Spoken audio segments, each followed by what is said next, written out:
카라바조의 그림에 담긴 열정과 강렬함은 그의 폭력적이고 격동적인 삶을 반영했습니다. 그는 수많은 법적 문제와 여러 살인 사건에 연루되었지만 여전히 독창적이고 인상적인 작품들을 창조해냈습니다. 카라바조는 조명의 강렬한 대조를 활용해 극적인 효과를 극대화하는 기법을 개척했으며, 종교적 인물들을 현대적인 옷을 입히고 현대적인 공간에 배치하여 재해석했습니다.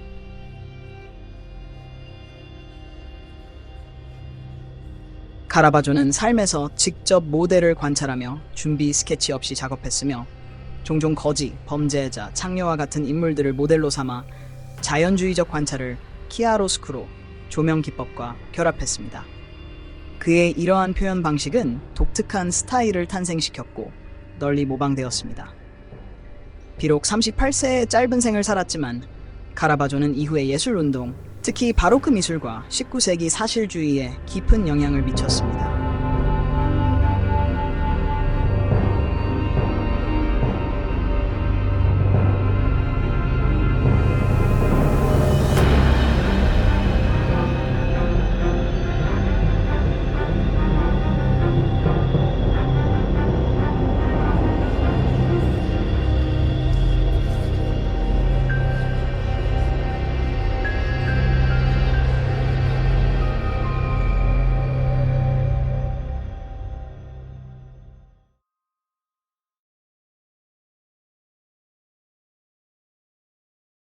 카라바조의 어린 시절에 대한 신뢰할 만한 전기는 거의 없으며, 현재 존재하는 정보도 법원 및 지방 기록과 기타 남아있는 문서들을 통해 조합된 것입니다.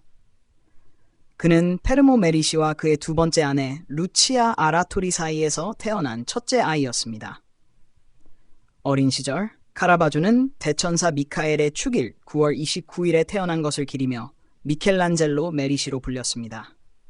그는 롬바르디아의 한적한 농업 마을인 카라바조와 아버지 페르모가 석공 작업장을 운영하던 번잡한 도시 밀라노에서 성장했습니다. 그의 아버지는 견습생들을 고용할 자격이 있는 장인이었습니다.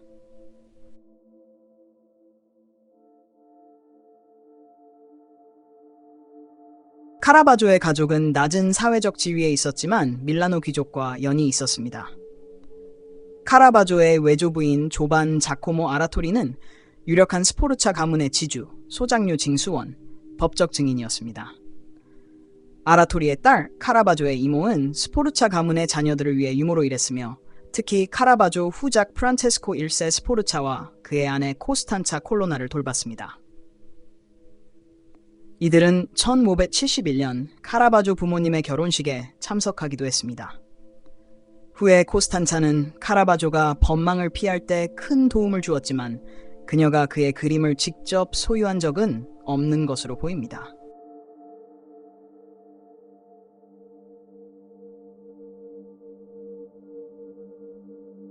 (1576년 8월) 5살이던 카라바조가 살던 밀라노에 흑사병이 창궐했습니다. 그와 가족은 시골로 피신했지만 1577년 10월까지 그의 아버지와 친조부모, 삼촌이 모두 전염병으로 사망했습니다. 미술사학자 앤드류 그레이엄 딕스는 6살이 되기 전에 카라바조는 가족의 거의 모든 남성 성인을 흑사병으로 잃었다. 그의 다루기 힘들고 격렬한 성격과 깊은 상실감은 어린 시절 이러한 트라우마적 사건에서 비롯된 것일 수 있다고 설명했습니다.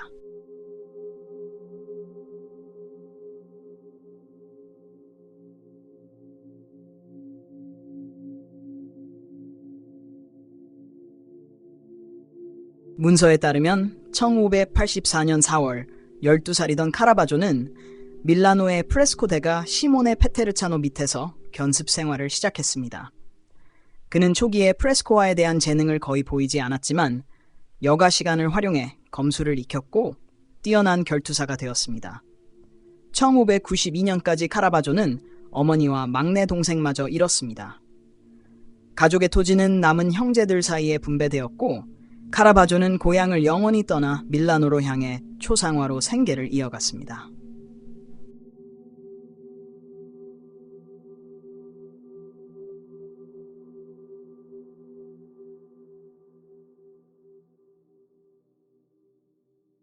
카라바조는 르네상스 화가들에 대한 지식을 바탕으로 예술 경력을 시작했을 가능성이 큽니다. 미술사학자 데이비드 스톤은 카라바조의 작품에서 사볼도, 모레토, 로토, 팔마베키오, 티치아노, 조르조네, 레오나르도 다 빈치 등 여러 이탈리아 대가들의 영향을 확인할 수 있다고 지적합니다.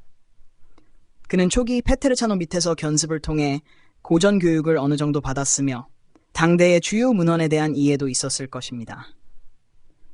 미술사학자 샤론 그레고리가 보여준 바와 같이 카라바조는 조르조 바사리가 1550년에 쓴 가장 뛰어난 화가, 조각가, 건축가들의 생애를 학습했을 가능성이 크며 이 책을 일부 작품의 참고 자료로 활용했을 것입니다.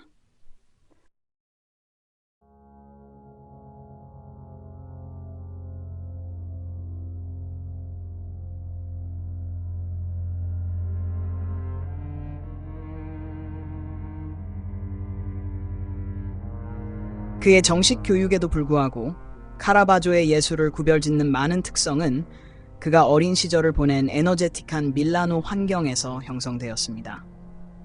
그레이엄 딕슨이 말하듯 이 도시는 반종교 개혁의 열렬한 주창자인 샤를 보로메오 대주교, 후에 성 보로메오에게 영향을 받았습니다. 가난한 사람들의 강력한 옹호자로서 보로메오의 종교 미술에 대한 취향은 간결하고 강건했으며 그는 고전 르네상스나 매너리즘 계열의 복잡하고 지적으로 난해한 예술에는 거의 관심이 없었습니다.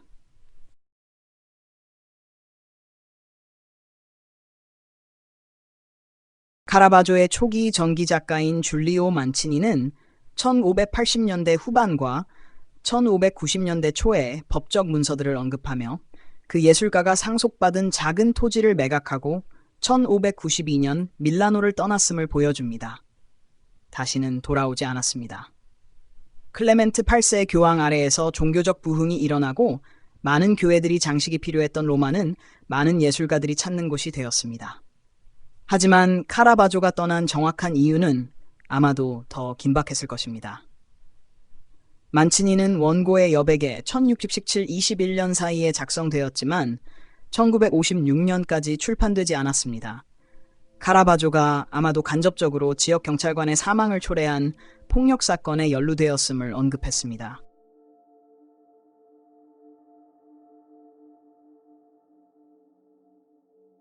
로마에서 카라바조는 시칠리아 화가 로렌조 시칠리아노와 함께 지냈습니다.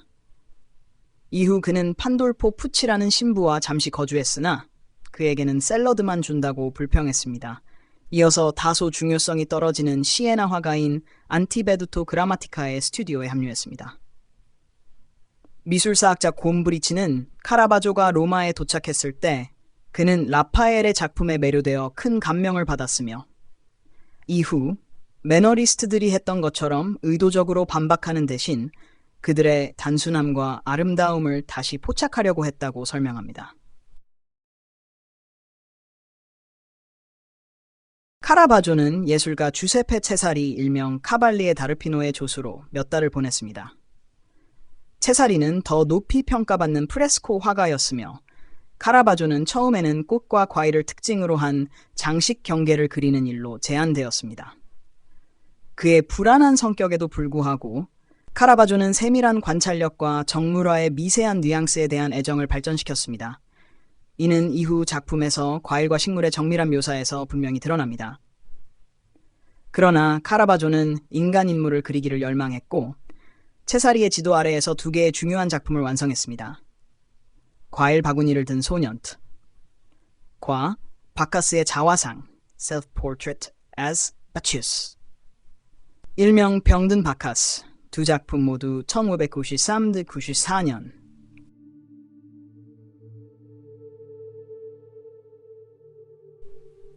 젊은 병든 든 바카스는 약 1593년에 완성된 이 초기 자화상은 카라바조가 로마 신화의 포도주신 바카스의 모습으로 자신을 묘사한 작품입니다. 카라바조의 첫 번째 전기 작가인 조반니 바글리오네에 따르면 이 작품은 거울을 이용해 제작된 캐비닛 작품으로 알려져 있습니다. 이 작품은 1592년 밀라노에서 로마로 이주한 이후에 카라바조의 초기 시기에 해당합니다. 여러 자료들은 그가 한때 병에 걸려 산타 마리아 델라 콘솔라치오네 병원에서 6개월을 보냈다고 전하며 말라리아와 같은 질병에 시달렸을 가능성이 있습니다. 이는 바카스에서 묘사된 피부의 황달색과 눈의 황달 현상을 설명해 줍니다. 이 그림은 카라바조가 세 가지 장르, 초상화, 고전 주제, 정물화를 하나의 캔버스에 혼합하는 뛰어난 능력을 보여줍니다. 이 작품은 자전적인 내용이 포함되어 있는 것으로 추정되지만 카라바조가 자신의 다양한 기술을 홍보하기 위해 제작했을 가능성이 높습니다. 이는 정물화와 초상화 같은 장르에서 그의 뛰어난 기량을 드러내며 고대의 고전적 인물들을 그릴 수 있는 능력을 암시합니다. 얼굴을 3하드 각도로 묘사한 것은 후기 르네상스 초상화에서 유행하던 전통이지만 일부 미술사학자들은 카라바조가 병든 바카스를 묘사한 것을 고전 미술의 결함을 지적하는 표현으로 간주하며 정물화에서 복숭아와 포도의 아름다운 세부 묘사를 통해 자연주의에 대한 그의 선호를 강조합니다. 이 정물화는 쇼모 과일 바구니를 든 소년, 콱과 도마뱀에 물린 소년과 같은 이후의 작품들과 비교할 수 있습니다. 이들 작품에서 과일은 훨씬 더 좋은 상태를 보여주며 이는 카라바조의 건강이 개선되었음을 반영합니다. 또한 이 그림은 현재의 스승인 베르가모 출신의 시모네 페테르차노의 영향을 보여주는데 이는 긴장된 근육의 묘사와 사실적인 세부 묘사에 대한 주의에서 나타나는 엄격한 롬바르드 화풍에서 잘 드러납니다. 현재 로마의 보르게세 미술관에 소장되어 있는 젊은 병든 바카스는 카라바조의 초기 고용주 중 한 명인 주세페 체사리의 소장 작품 중 하나였습니다. 이 작품은 1607년 카디날 조카 시피온의 보르게세에 의해 몰수되었으며 과일을 벗기는 소설 바구니를 든 소년 보일과 함께 수집되었습니다.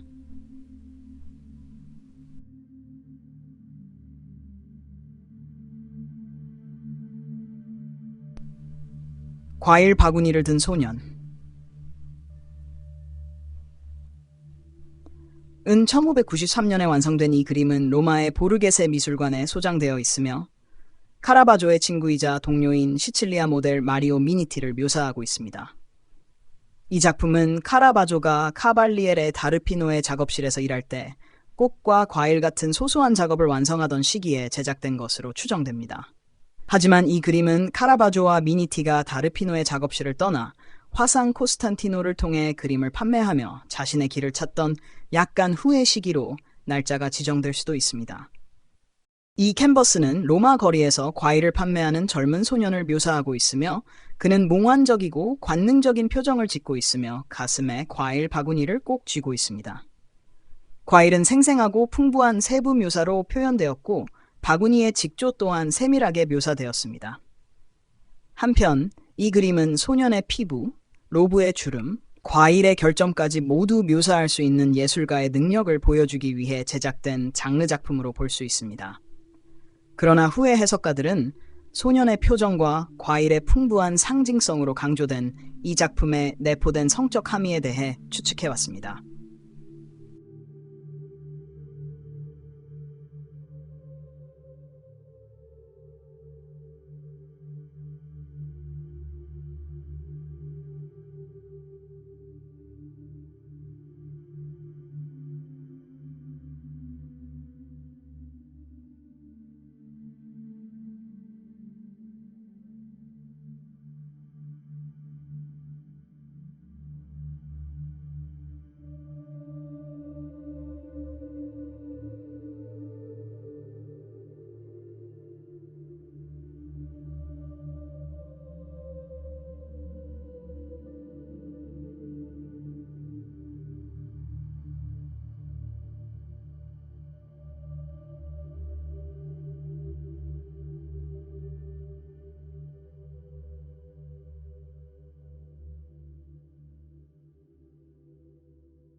체사리와의 조수 생활이 불행한 결말을 맞이한 후 그들의 관계는 체사리의 말에 의한 불분명한 사건으로 인해 카라바조가 병원에 입원하는 일로 악화되었습니다.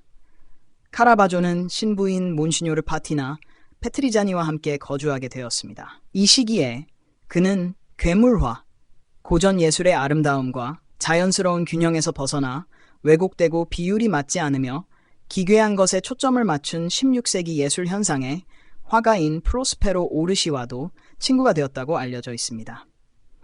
카라바조는 이 시기에 여러 자화상을 그리는 영감을 받았으나 도마뱀에 물린 소년, 산 우오구삼사를 제외하고 대부분의 자화상은 현재 잃어버린 것으로 추정됩니다. 이 작품은 육체적 활동의 위험에 대한 생생한 우화를 담고 있습니다.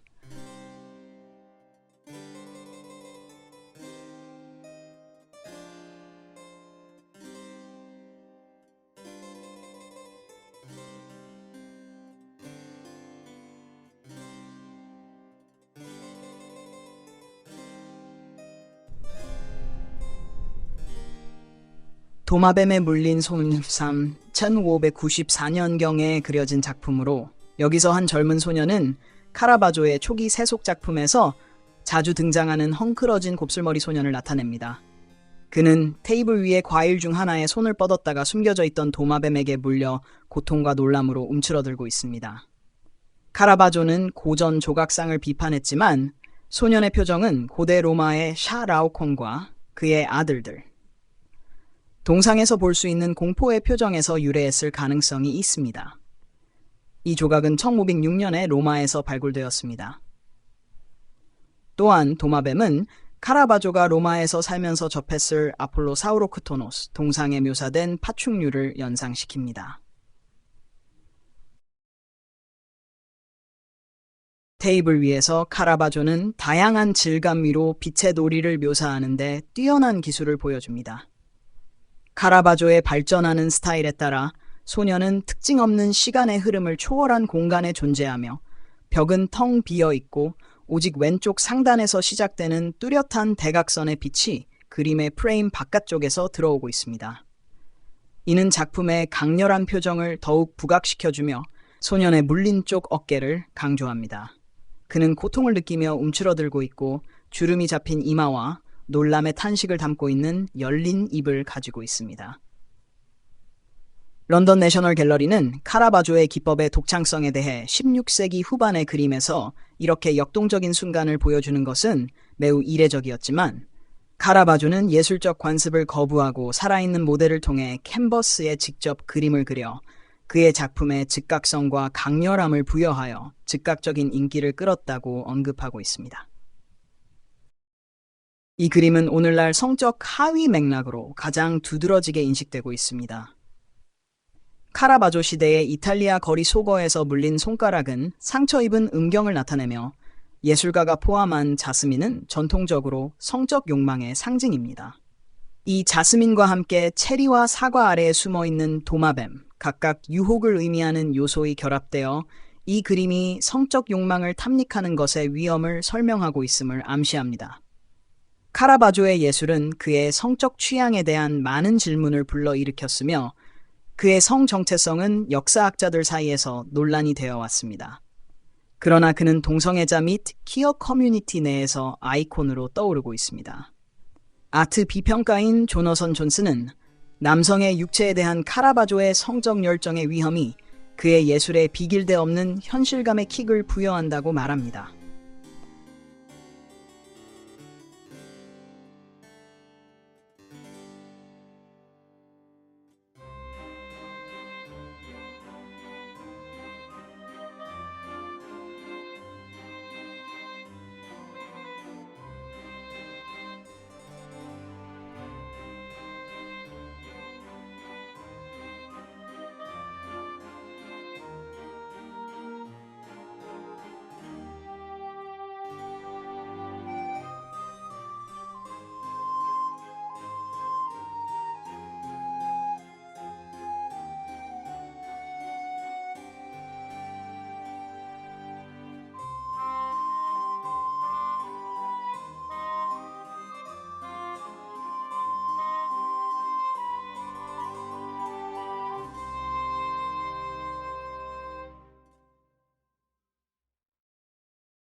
이때쯤 카라바조는 그림 판매상인 코스탄티노 스파타에게 다가가고 있었습니다.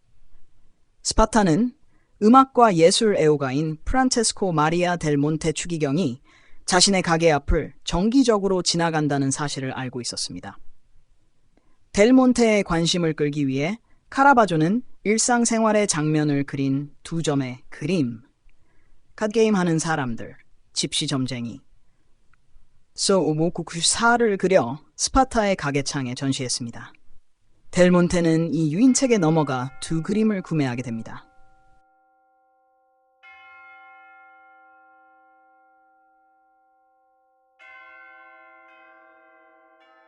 델 몬테는 카라바조를 잘 보살폈으며 그에게 숙소를 제공하고 그의 친구 및 인맥을 소개해 주었습니다. 그는 델 몬테로부터 음악가들, 우아국시오 96 등의 의뢰를 받았고 로마의 다른 사람들에게도 작품을 의뢰받았습니다. 그러나 델 몬테는 강력한 피렌체 메디치 가문의 대사이기도 했습니다. 델 몬테를 통해 카라바조는 메디치 가인을 위해 현재 가장 상징적인 작품으로 여겨지는 두 점을 그렸습니다. 바커스 9596와 메두사의 머리 헤드 57. 바커스의 경우 카라바조는 시칠리아 화가인 마리오 미니티를 모델로 삼았으며 그는 카라바조의 여러 초기 작품에서 포즈를 취했습니다. 바커스는 신성한 것과 속세의 것 사이의 경계를 허물며 동시에 남성 매춘인과 구세주 그리스도의 전조로 읽힐 수 있습니다. 특이하게도 메두사는 볼록한 나무 배경에 늘어뜨린 원형 캔버스에 그려졌습니다. 이는 신화에서 말하는 대로 메두사의 이미지를 반사하여 자기 자신을 비추는 퍼시우스의 방패 형태를 모방하려는 목적이었습니다. 또한 전투에서 승리를 상징하기 위해 방패에 메두사를 그리는 일반적인 관행을 참조하기도 했습니다.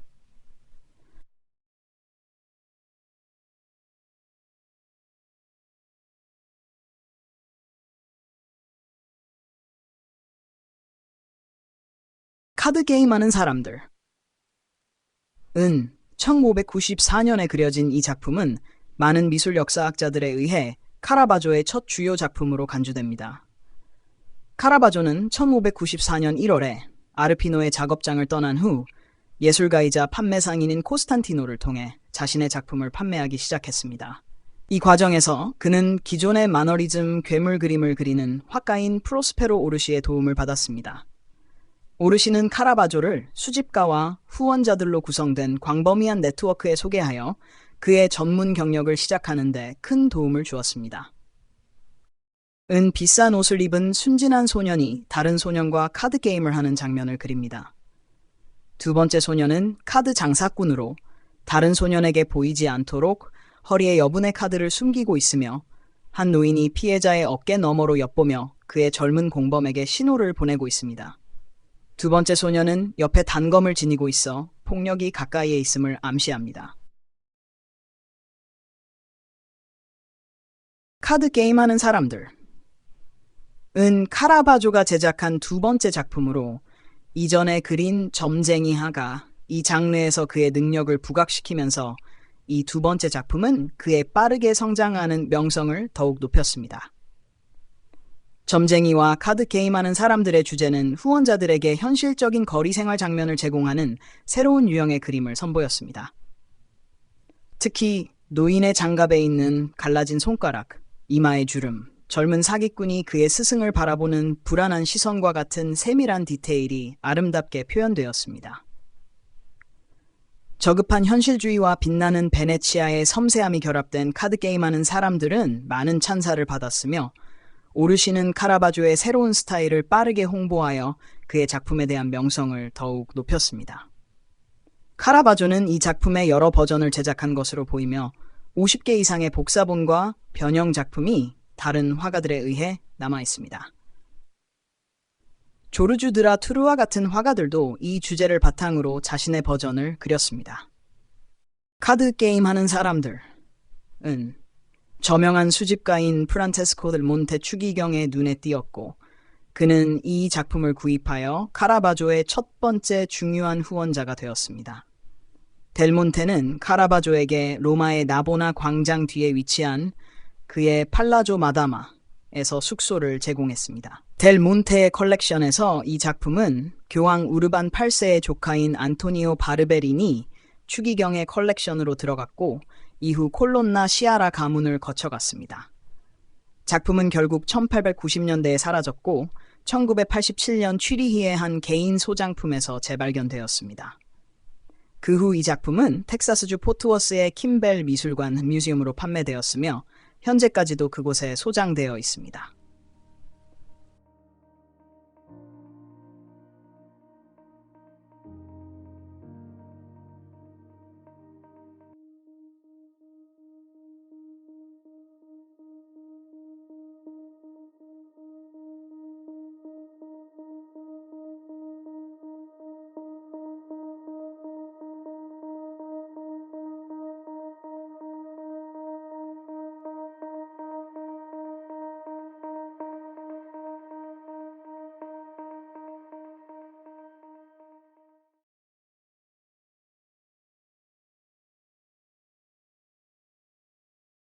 에카스타시스의 성 프란치스코인 에스테시오는 현재 코네티컷주 하트포드의 와즈워스 아테네움에 소장되어 있으며 카라바조의 종교화 중 첫 번째 작품으로 1595년에 제작되었습니다. 이 시기는 카라바조가 프란체스코 마리아 델 몬테 추기경의 집에 들어간 직후입니다. 이 작품은 델 몬테의 요청에 따라 팔라조 마다마에서 그려졌을 것으로 추정됩니다. 캔버스에는 성 프란치스코가 그리스도의 순환을 경험하고 그가 몸에 남긴 상처인 스티그마의 징표를 받는 순간이 묘사되어 있습니다. 이 이야기는 프란치스코의 동료인 브라더 레오가 전해줍니다. 1224년 프란치스코는 소수의 추종자들과 함께 하나님을 묵상하기 위해 외딴 곳으로 은퇴했습니다. 밤의 산속에서 브라더 레오는 6개의 날개를 가진 세라핌이 프란치스코에게 내려오는 것을 보았고 이는 그가 그리스도의 고난과 사랑을 모두 알기를 기도한 대답으로 여겨졌습니다. 샌 프란시스 오브 아시시는 13세기부터 인기 있는 주제였으며 지오토가 1290년에 이 주제에 대한 버전을 완성했고 조반니 벨리니는 약 1480년에 유명한 변형을 그렸습니다. 그러나 카라바조의 작품은 레오가 전한 이야기보다 덜 극적입니다. 카라바조는 6개의 날개를 가진 세라핌 대신 2개의 날개를 가진 천사를 묘사했으며 레오의 설명에서 언급된 폭력적인 대결, 즉 불길이나 피의 웅덩이, 그리스도의 불타는 형상도 없습니다. 대신 카라바조는 천사의 평온함에 초점을 맞추었으며 천사는 의식을 잃은 성 프란치스코보다 훨씬 커 보입니다. 그림의 중심은 성 프란치스코의 얼굴에 드러난 황홀함을 드러내는 장엄한 빛의 흐름에 있습니다. 카라바조는 키아로스쿠로, 기법을 사용하여 빛과 어둠의 강한 대조를 통해 전체 구성을 효과적으로 구성했습니다. 빛은 캔버스의 왼쪽 상단에서 쏟아져 내려와 인물들을 거의 천상의 광채로 감싸 그림의 신성한 분위기를 더합니다.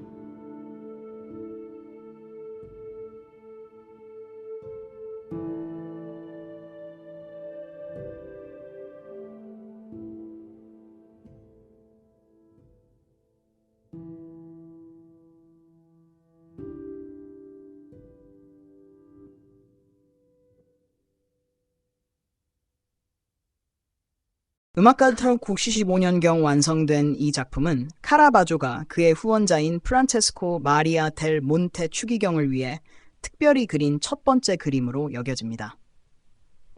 이 캔버스는 전통 의상을 입은 4소년을 묘사하며 3명은 다양한 악기를 연주하거나 노래를 부르고 4번째는 사랑의 신 큐피드로 옷을 입고 포도송이를 향해 손을 뻗고 있습니다. 카라바조는 두 인물에 대한 연구를 바탕으로 이 그림을 구성한 것으로 보입니다.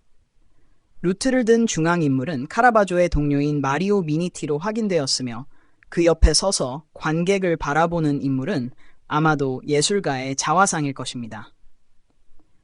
큐피드는 몇 년 전 완성된 과일을 까는 소년의 청년과 강한 유사성을 가지고 있으며 현재 카라바조의 가장 초기 작품으로 인정받고 있습니다.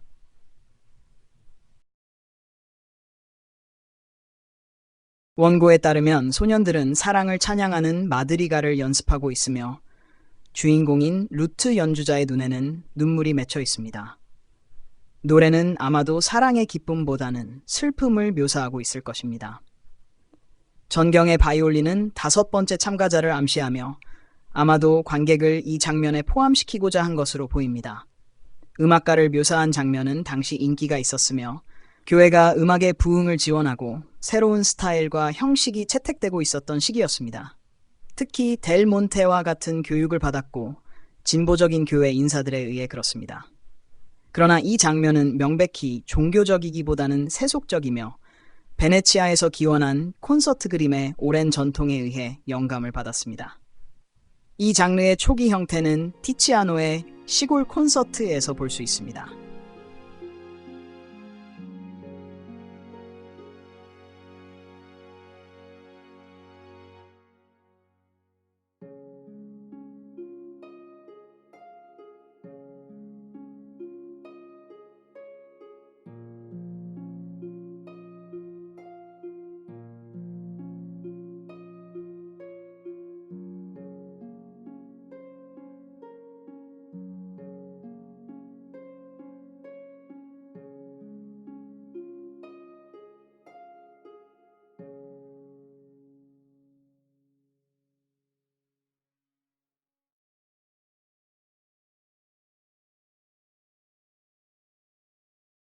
바쿠스는 1595년에 그려진 이 그림은 현재 피렌체의 우피치 미술관에 소장되어 있으며 젊은 바쿠스를 묘사하고 있습니다.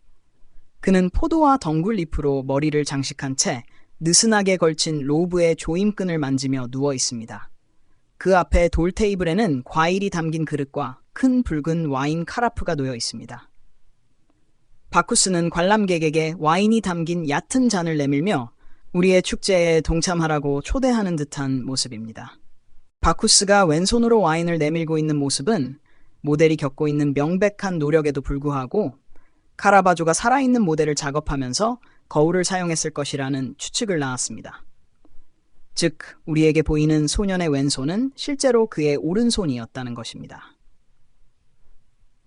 이 이론은 카라바조의 초기 전기 작가인 조반니 발리오네가 언급한 바와 일치하는데 그는 카라바조가 초기 작품을 만들 때 거울을 사용했다고 주장했습니다. 바쿠스는 카라바조가 첫 번째 중요한 후원자인 델 몬테 추기경의 집안에 들어간 직후에 완성되었으며 이 작품은 추기경의 교육받은 서클에 인문주의적 관심을 보여줍니다. 이 캔버스는 추기경이 사망했을 때 그의 소장품에 없었으며 아마도 피렌체의 대공에게 선물되었을 것입니다. 놀랍게도 이 그림은 1913년까지 알려지지 않았으며 그때까지 카탈로그에도 등재되지 않고 액자에 넣어지지 않은 채 우피치 미술관의 창고에서 발견되었습니다.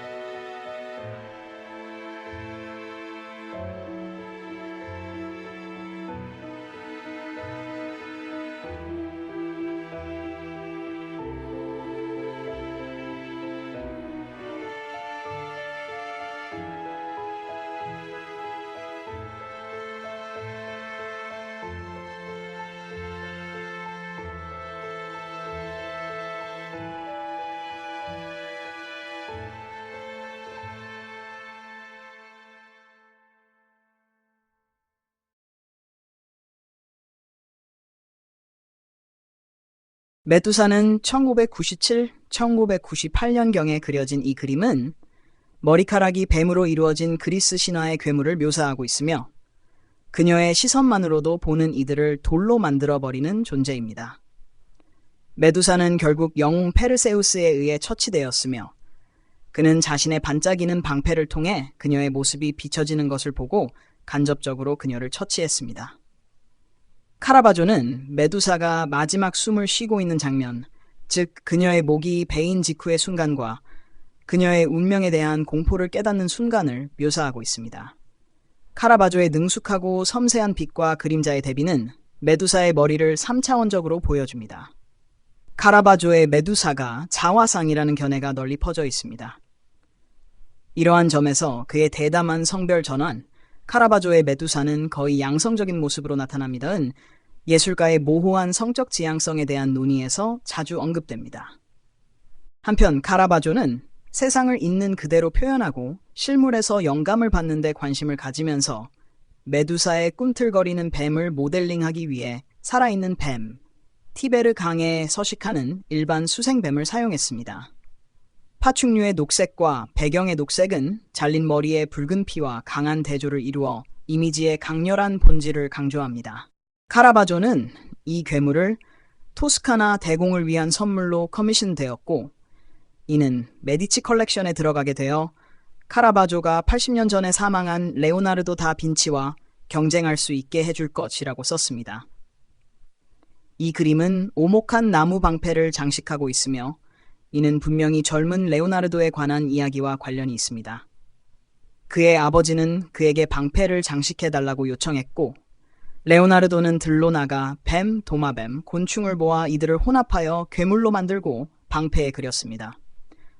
레오나르도의 괴물에 관한 이야기는 예술과 권력에 관한 것입니다. 전쟁 물체를 장식함으로써 예술가는 그의 상상력을 세상에 부여하고 디스터빙한 힘을 지닌 이미지를 창조합니다. 카라바조가 여기서 하는 일이 바로 그것입니다.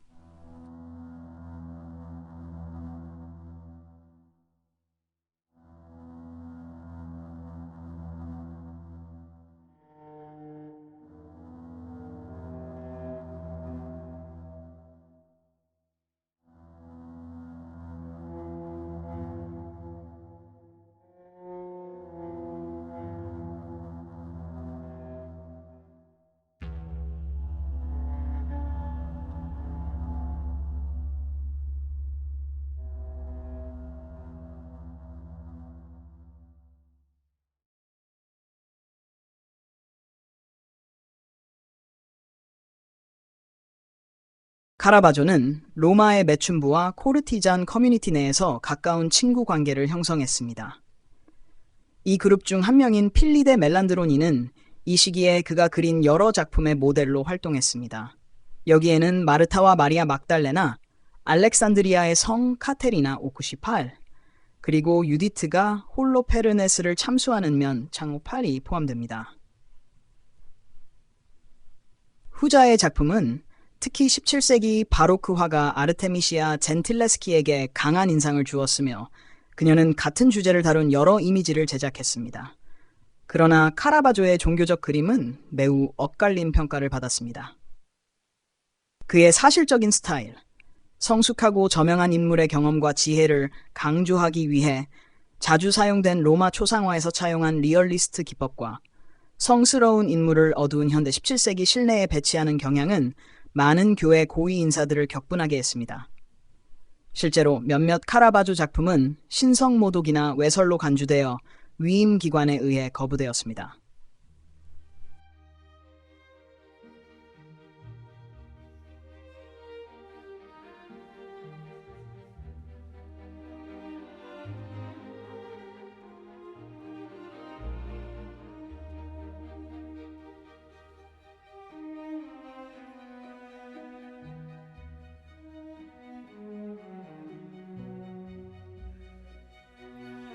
알렉산드리아의 성 카테리나.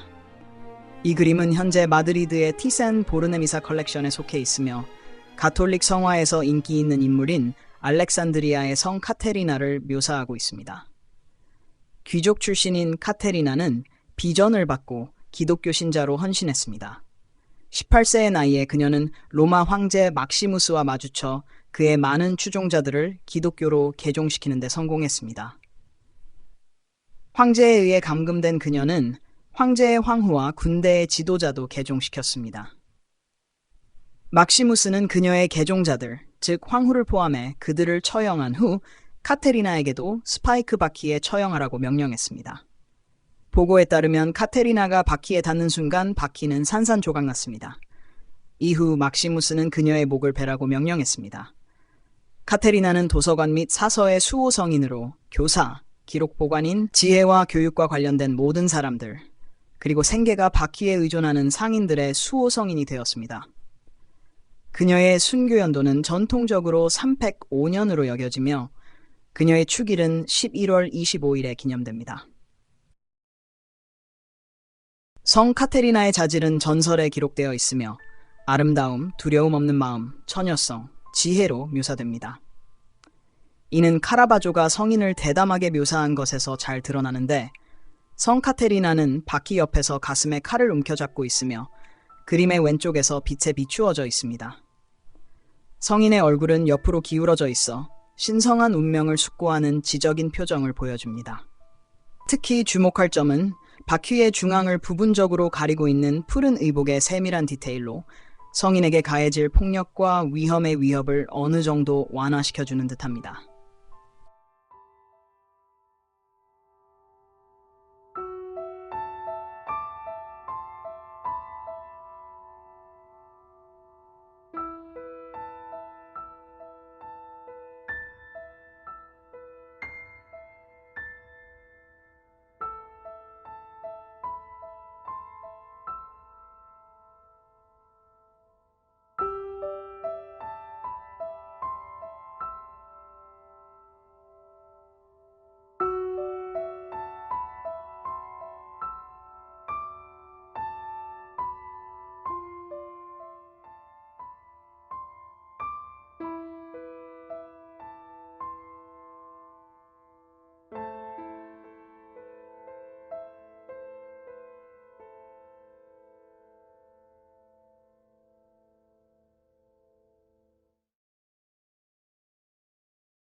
유디트와 홀로페르네스의 처형. 1599년에 완성된 이 대형 캔버스는 듀트로카노니컬 성경의 유디트서에 관한 것입니다. 이 이야기는 과부 유디트가 자신의 민족을 구하기 위해 아시리아 장군 홀로페르네스를 유혹하고 죽이는 과정을 다룹니다. 책에서 유디트는 홀로페르네스를 매료시키고 그가 술을 마시고 취하도록 유도한 후 그의 텐트에서 그를 참수합니다.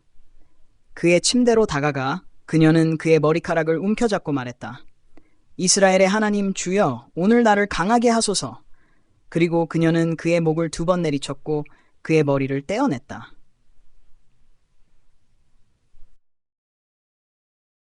홀로페르네스의 처형은 중세 미술에서 인기 있는 주제로 도나텔로, 보티첼리, 조르조네, 루카스 크라나흐 노인 등 여러 작가에 의해 그려졌습니다. 카라바조는 이야기의 가장 극적인 순간, 즉 참수 행위를 중심으로 이 주제를 접근했습니다. 인물들은 좁은 공간에 배치되어 왼쪽에서 극적으로 비추어지며 어두운 배경에 고립되어 있습니다. 유디트는 그녀의 노인 하녀 아브라의 도움을 받으며 아브라는 이마에 주름이 잡힌 모습으로 불안하게 오른쪽에 서 있습니다.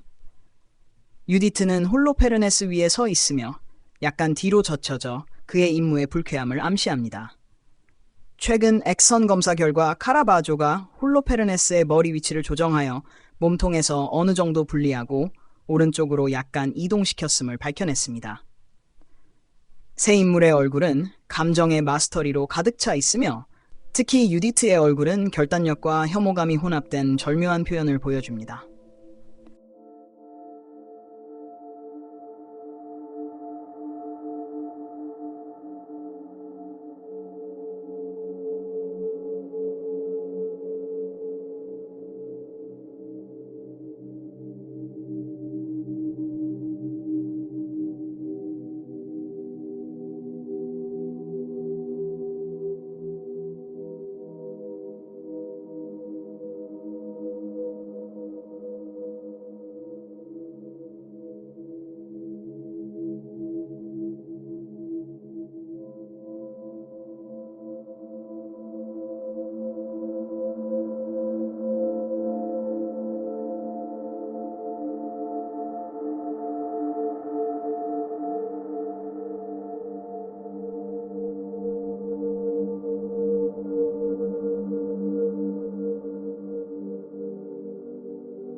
나르시스, 현재 로마의 국립고대미술관에 소장되어 있는 이 1598년 작품은 1916년 로베르토 롱히에 의해 카라바조의 작품으로 처음 기재되었습니다. 나르시스는 카라바조가 고전 신화 주제를 다룬 두 개의 알려진 작품 중 하나로, 다른 하나는 바커스입니다. 그러나 여러 작품이 잃어버린 것으로 추정됩니다. 나르시스의 이야기는 로마 시인 오비디우스의 서사시 변신 이야기에서 서술되며 잘생긴 청년이 자신의 반영에 사랑에 빠지는 내용을 담고 있습니다. 자신을 떼어낼 수 없었던 그는 그 열정으로 죽고 스틱스를 건너는 동안에도 계속 자신의 반영을 바라봅니다. 이 이야기는 카라바조가 활동하던 이 시기에 프란체스코 마리아 델 몬테 추기경과 은행가 빈첸조 주스티니아니와 같은 수집가들 사이에서 잘 알려져 있었습니다.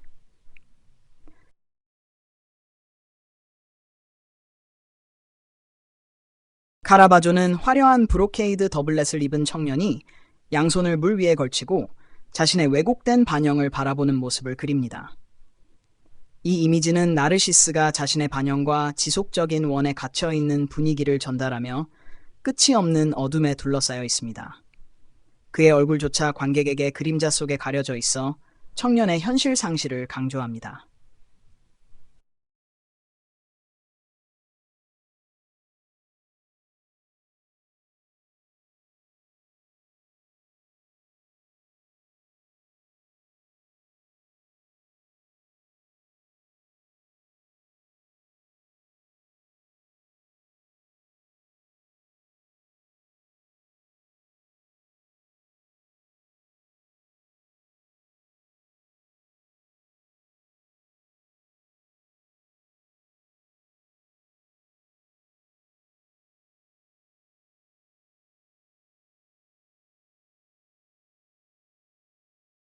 처음 99년 델몬테 추기경은 카라바조가 그의 첫 번째 주요 공공작품을 얻도록 도와주었습니다.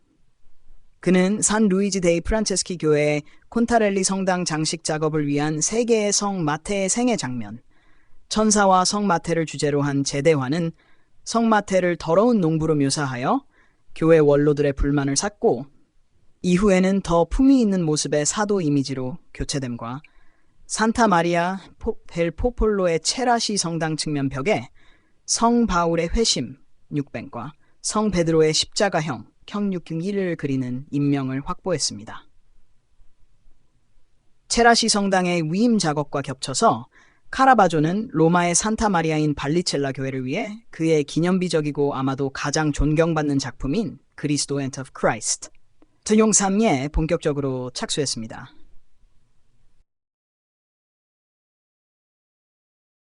이러한 공공위임 작업으로 카라바조는 종교 미술의 새로운 수준의 자연주의를 도입했으며, 이러한 점에서 그는 평범한 사람들의 일상생활과 관련될 수 있는 새로운 형태의 반종교 개혁 미술을 요구했던 트렌트 공의회 1550년대에 발행됨의 명령에 부합하게 되었습니다. 사실 그의 공공작품들은 카라바조가 로마에서 가장 흥미로운 예술가로서의 명성을 쌓는 데 기여했습니다.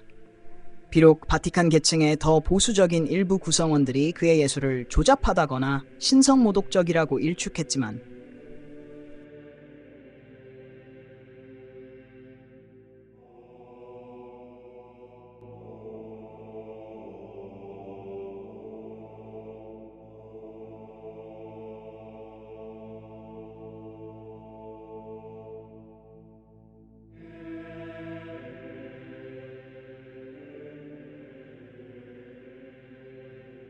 성 마테의 소명 of Sanctium은 카라바조의 걸작 중 하나로 일반적으로 여겨지며, 이 그림은 그리스도가 사도 마테를 따라오도록 영감을 주는 순간을 묘사하고 있습니다. 이 작품은 1600년에 로마의 프랑스 회중인 산 루이지 데이 프란체시 교회의 콘탈렐리 성당을 위해 완성되었으며, 현재도 그곳에 남아있으며, 카라바조의 또 다른 두 작품인 성 마테 앤 매튜와 성 마테의 영감 The Inspiration of Saint Matthew과 함께 걸려 있습니다. 이 그림이 완성되기 10년 이상 전 마투 코인테렐 풀은 그의 유언에 성 마테와 관련된 주제로 성당을 장식하기 위한 자금과 구체적인 지침을 남겼습니다. 성당의 돔은 당시 로마에서 가장 인기 있는 화가 중 한 명인 마너리스트 화가 카발리에르 다르피노 원에 의해 프레스코화로 장식되었습니다. 그러나 다르피노는 왕실과 교황의 후원으로 너무 바빴기 때문에 카라바조의 후원자인 프란체스코 델 몬테, 몬테가 개입하여 젊은 화가에게 첫 번째 주요 교의를 받도록 도와주었습니다.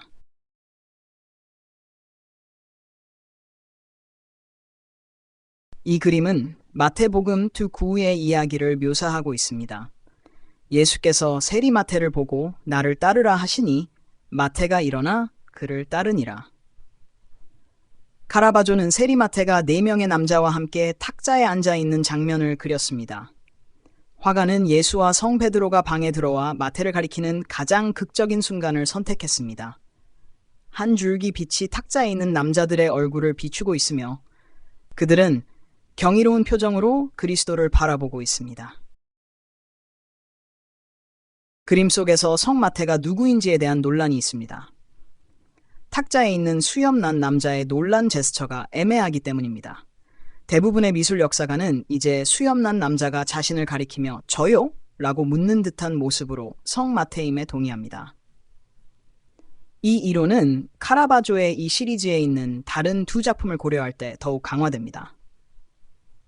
성 마테로 모델이 된 수염난 남자는 3작품 모두에 등장하며 같은 역할을 명확하게 수행합니다. 또한 카라바조는 성 마테의 소명에서 수염난 남자의 모자에 동전이 그려져 있어 그가 잘 알려진 세리임을 식별하는 데 도움을 주고 있습니다. 그럼에도 불구하고 최근 해석에서는 수염난 남자가 사실 탁자 끝에 있는 젊은 남자를 가리키고 있다고 제안합니다. 이 해석에 따르면 수염난 남자는 그리스도의 소명에 대해 그를? 이라고 묻고 있으며 그림은 예상보다 훨씬 젊은 마태가 그리스도를 바라보며 고개를 드는 순간을 묘사하고 있습니다. 다른 미술 역사가는 이 그림이 의도적으로 모호하다고 설명합니다.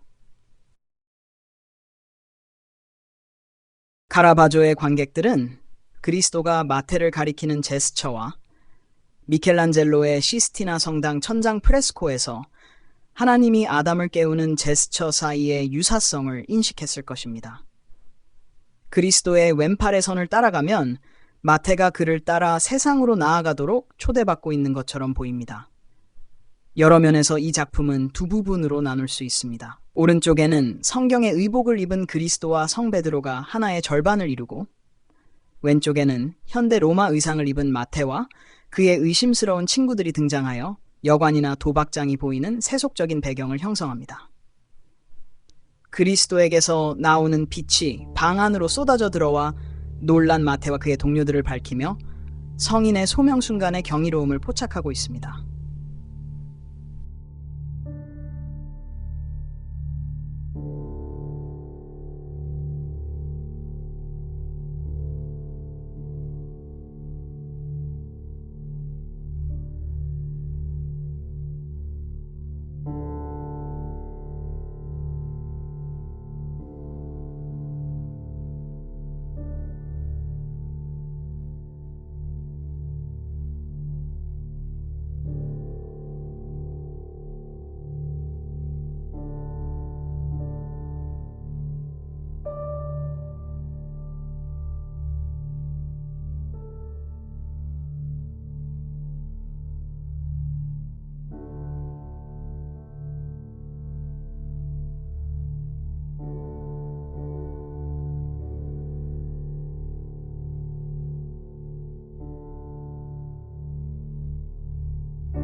성 베드로의 십자가형은 1600년에 제작된 이 캔버스는 로마의 산타 마리아 델 포폴로의 세라시 성당을 위해 그려졌으며 같은 성당에는 다음 해에 완성된 카라바조의 다른 작품인 다마스쿠스 가는 길에서의 성 바울의 회심도 포함되어 있습니다.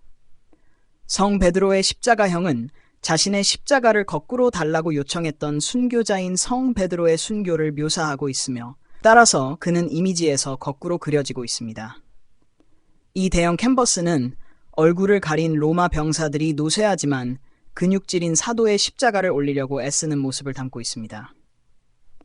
베드로는 나이에 비해 훨씬 무거운 존재로 묘사되며 그의 몸과 십자가를 들어 올리기 위해 3명의 남자가 필요합니다.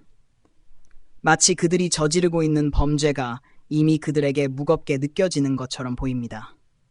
카라바조의 2작품과 아니발레 카라치의 제대화는 1600년 9월에 몬시뇨르 티베리오 세라시에 의해 의뢰되었으며 그는 이후 곧 사망했습니다. 카라바조의 원래 버전은 2작품 모두 거부되었고 이 작품들은 카르디날 산네시오의 개인 소장품으로 넘어갔습니다.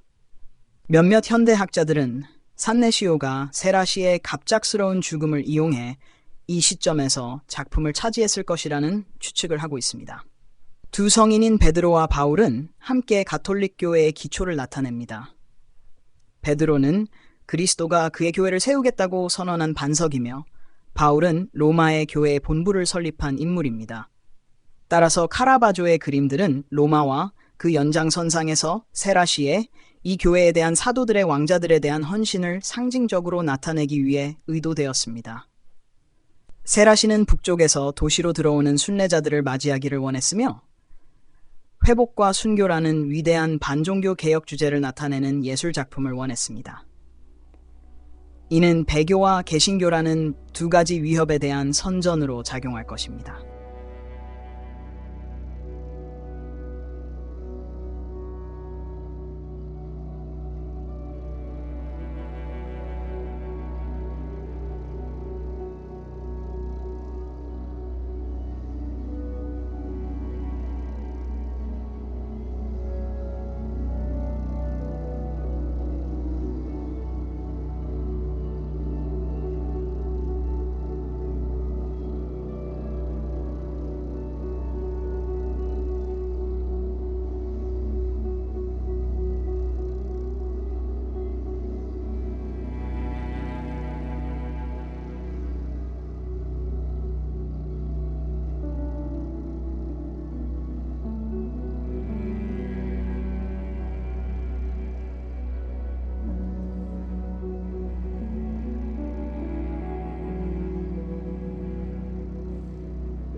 다마스쿠스에서의 성 바울의 회심, 1601년에 로마의 산타 마리아 델 포폴로 교회의 세라시 성당을 위해 완성된 이 그림은 사도행전 9장에 기록된 순간을 묘사합니다.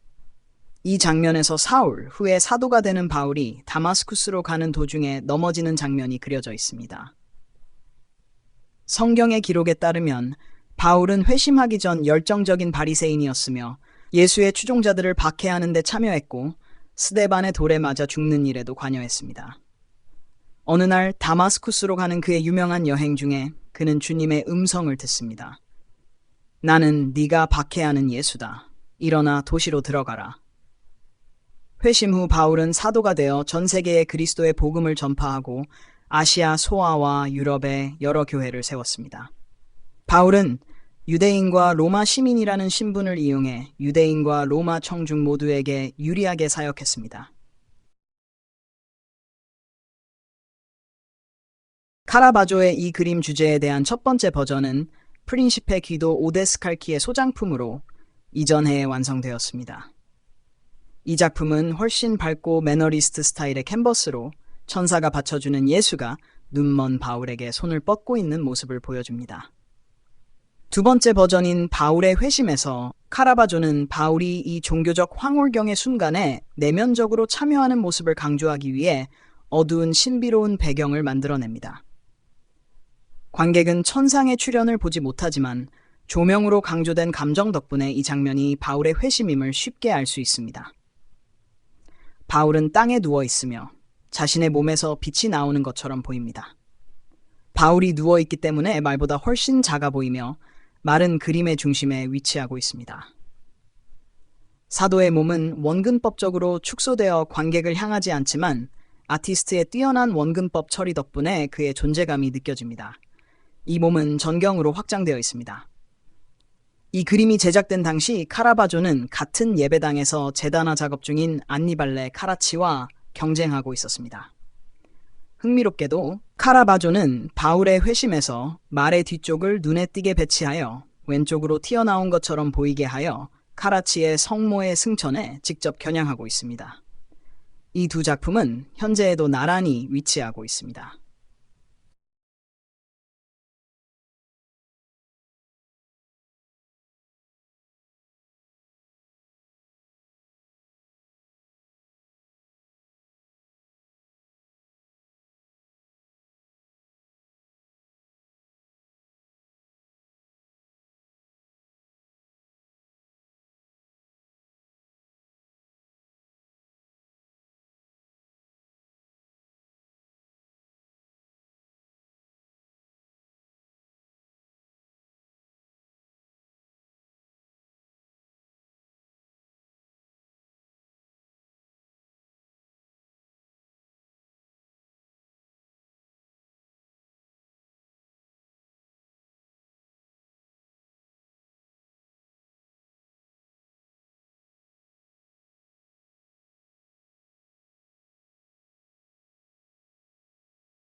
카라바조는 1601년 델 몬테의 가정을 떠났지만 법의 괴롭힘에 직면했을 때 여전히 그의 보호 아래 있었습니다. 그는 권력 있는 마테이 가문으로 이사했으며 그곳에서 기롤라모 추기경을 위해 여러 작품을 그렸습니다. 이 작품들에는 엠마오의 만찬 1601과 그리스도의 체포가 포함되어 있으며 후저에서 그는 목격자로서 자신을 그렸습니다. 또한 이 시기에 그는 아마도 그의 가장 유명한 단일 작품인 성 토마스의 불신 또는 의심하는 토마스로 알려짐을 그렸으며 17세기 동안 최소 22점의 복제품이 제작되었습니다.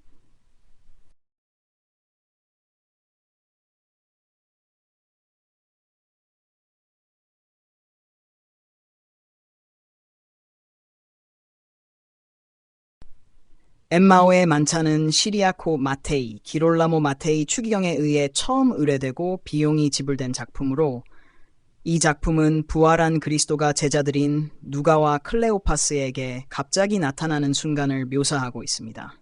이 장면은 누가복음 24장 30, 31절에서 이야기됩니다.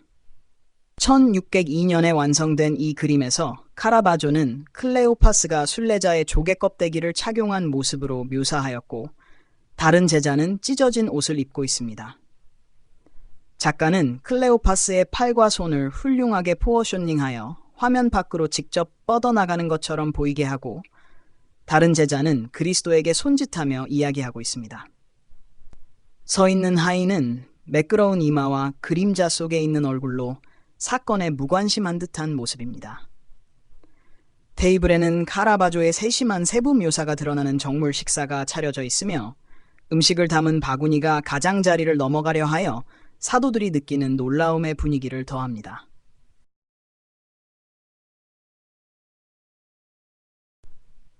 카라바조는 같은 주제를 1606년에 다시 그린 작품을 제작하였으며 이 버전에서는 인물들의 제스처가 훨씬 더 절제되어 있어 그리스도의 존재가 행동보다 더욱 중요해 보입니다. 이러한 변화는 아마도 카라바조의 당시 상황을 반영하는 것으로 그는 이 시점에서 라누치오 토마소니를 살해한 후 도망자 신세가 되어 로마를 떠났기 때문입니다. 따라서 엠마오의 만찬 두 버전 사이의 5년 동안 카라바조는 그의 작품 구성에서 절제의 가치를 인식하게 되었던 것입니다.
불신하는 도마하는 카라바조의 작품 중 가장 많이 복제되고 재생산된 작품 중 하나입니다.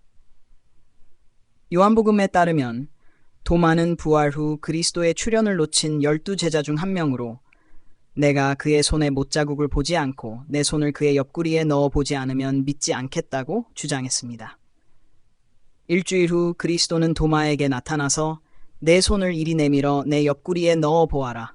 믿지 말고 믿는 자가 되라고 말씀하셨습니다. 도마는 이로 인해 부활을 믿게 되었고 나의 주님이시요 나의 하나님이시니이다 라고 외쳤습니다. 이에 대해 예수님은 너는 나를 보았으므로 믿느냐? 보지 못하고 믿는 자들은 복이 있도다고 응답하셨습니다.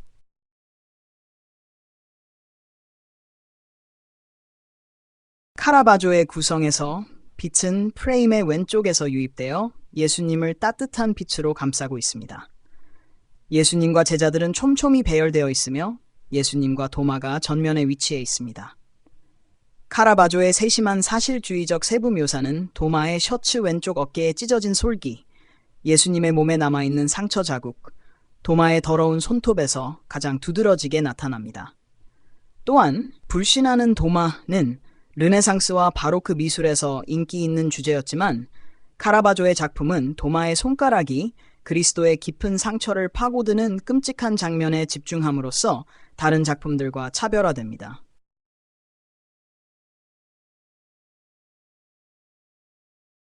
미술 역사학자 움베르트 곰브리치는 이 그림에 대한 분석에서 다음과 같이 말했습니다. 이러한 그림은 경건한 사람들에게 불경스럽고 심지어 터무니없는 것으로 여겨졌을 것이다.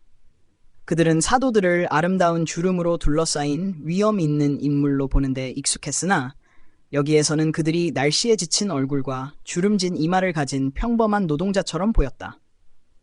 하지만 카라바조는 그들이 노인이자 평범한 사람들임을 강조했을 것이다. 곰브리치는 카라바조의 그림이 그를 기우토와 뒤러와 같은 위대한 예술가들과 함께 자리 잡게 했다고 덧붙였습니다. 그들처럼 카라바조는 신성한 사건을 이웃집에서 일어나는 것처럼 바라보기를 원했기 때문입니다. 카라바조가 항상 실존 모델을 가지고 작업했다고 믿어졌음에도 불구하고 영국의 화가 데이비드 호크니는 카라바조가 이 그림을 그릴 때 카메라 옵스큐라를 사용해 윤곽선을 잡았다고 주장하며 논란을 일으켰습니다. 그는 예수의 몸에 있는 상처를 바라보는 인물이 없다는 점을 지적했습니다.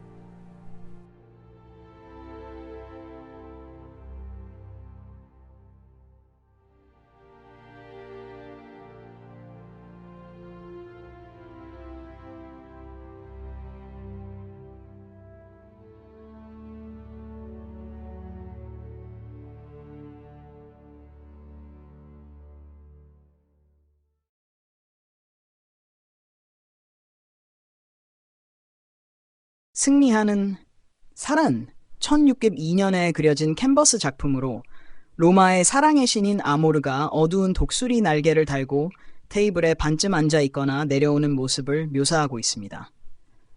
그림 주변에는 인생의 모든 노력을 상징하는 다양한 아이콘들이 흩어져 있습니다.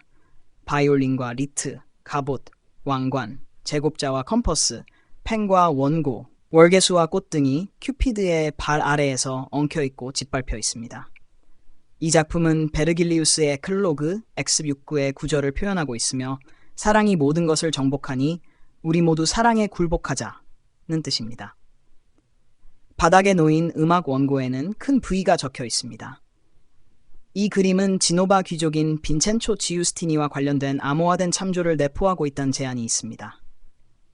그의 가문은 1622년까지 터키에 의해 섬이 점령될 때까지 키오스를 지배했습니다. 따라서 큐피드의 왕관이 그와 연관된 것입니다.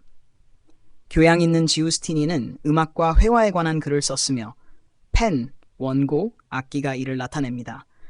웅장한 새 팔라초를 건설 중이었고 기하학적 도구, 천문학을 공부했으며 천체구, 그의 군사적 역량에 대해서도 칭찬받았습니다. 갑옷으로 묘사됨. 따라서 이 그림은 빈첸초가 모든 것을 정복한다는 메시지를 전달하고 있습니다. 지우스티니는 이 작품을 그의 컬렉션에서 가장 소중히 여겼다고 합니다. 주제는 그 시대에 흔했지만 카라바조의 처리 방식은 큐피드의 사실적인 묘사로 주목할 만합니다. 동시대의 베티스텔로, 카라치올로의 잠자는 큐피드와 같은 다른 묘사에서는 이상화된 소년이 그려지지만 카라바조의 큐피드는 매우 개별적이며 완벽하게 아름답지 않습니다. 예를 들어 그는 삐뚤어진 치아를 가지고 있으며 신성한 환경보다 거리에서 만날 법한 어린이처럼 보입니다. 카라바조의 작품은 젊은 남성의 신체를 극도로 사실적으로 묘사한 걸작이며 거의 사진처럼 선명하게 재현되었습니다. 이미지는 오른쪽에서 들어오는 빛으로 향상되며 청소년의 몸과 그 뒤에 흰 의복주름을 드라마틱하게 비춥니다. 큐피드의 왼쪽 다리는 뒤로 꺾여 있어 마치 방금 깨어나서 일어설 준비를 하는 듯한 모습으로 그의 자세에 장난스럽고 젊은 인상을 더합니다. 미술 역사학자들은 그의 자세가 미켈란젤로의 조각 승리의 이전 자세와 부인할 수 없는 유사성을 지니고 있다고 밝혔으며 이는 카라바조의 구성을 영감을 주었을 것으로 보입니다.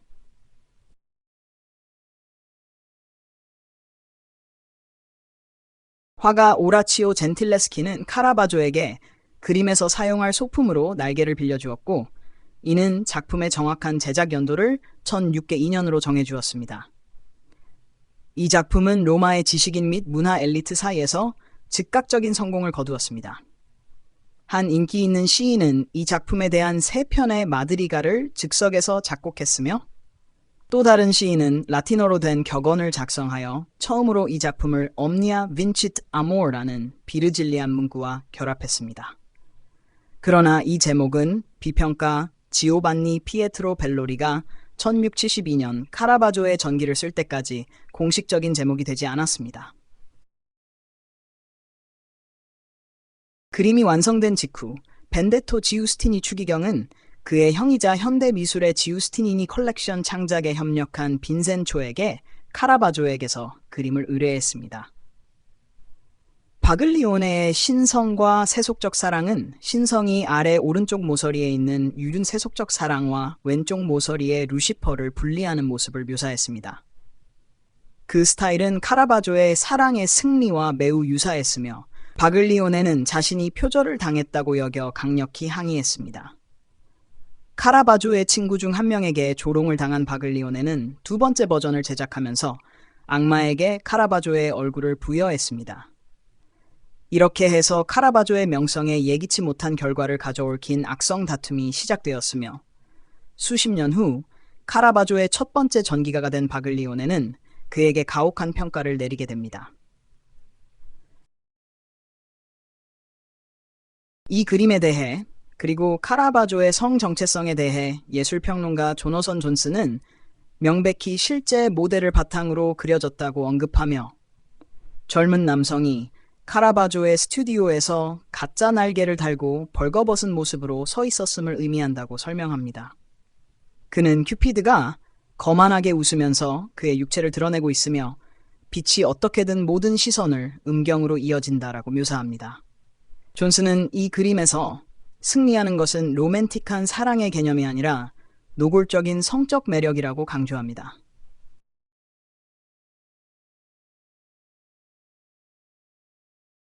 존스는 이 그림이 당시 많은 사람들에게 개인적인 고백으로 여겨졌으며 카라바조를 소돔죄라는 범죄로 유죄로 판별하게 했다고 설명합니다.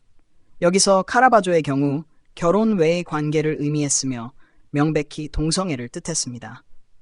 실제로 현대 비평가인 존스는 카라바조의 동성애가 그의 천재성의 중심에 있다고 보며 잘못된 사랑이 사형에 처해질 수 있는 시대에 사랑의 이미지로서의 반항 행위로서 작품들을 바라봅니다. 존스는 카라바조가 미켈란젤로가 선포한 남성의 아름다움에 대한 고귀한 이미지를 더럽고 저급하며 위험한 것으로 만들었다고 주장합니다. 사실 아모르 빈키트 오미니아는 카라바조 세대의 많은 사람들을 불쾌하게 했습니다. 그의 비평가 중 가장 두드러진 인물은 후기 매너리즘, 초기 바로크 화가인 조반니 바글리오네였습니다. 바글리오네에게 아모르 빈킷 오미니아는 카라바조와 그의 남성 조수인 체코 보네리 연인이라는 루머를 확인시켜주는 것이었다. 바글리오네는 카라바조의 아모르 빈킷 오미니아를 패러디한 작품인 신의 사랑이 세속적인 사랑을 정복하다를 제작했으며 이 작품에서 그는 카라바조를 악마로 묘사하여 큐피드를 간음하려는 모습을 그렸다. 중앙에 있는 천사가 악마를 막는 모습.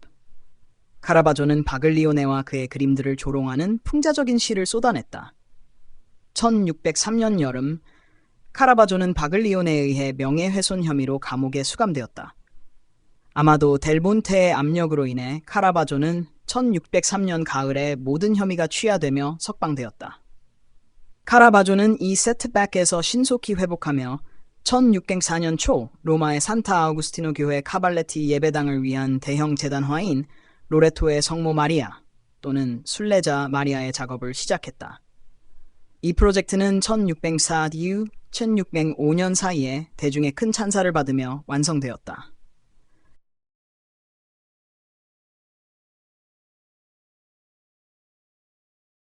세례자 요한, 예수 그리스도의 사촌인 세례자 요한은 카라바조의 작품 중 최소한 8점의 주제가 되었다.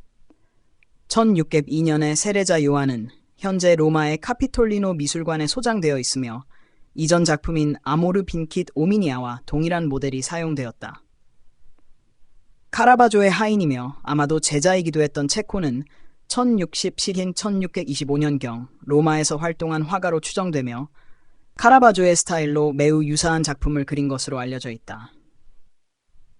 아모르에서 가장 눈에 띄는 특징은 젊은 모델이 그림을 위해 포즈를 취할 때의 명백한 기쁨이었으며 이로 인해 작품은 로마 신을 묘사한 것보다 체코의 초상화에 더 가까워졌다.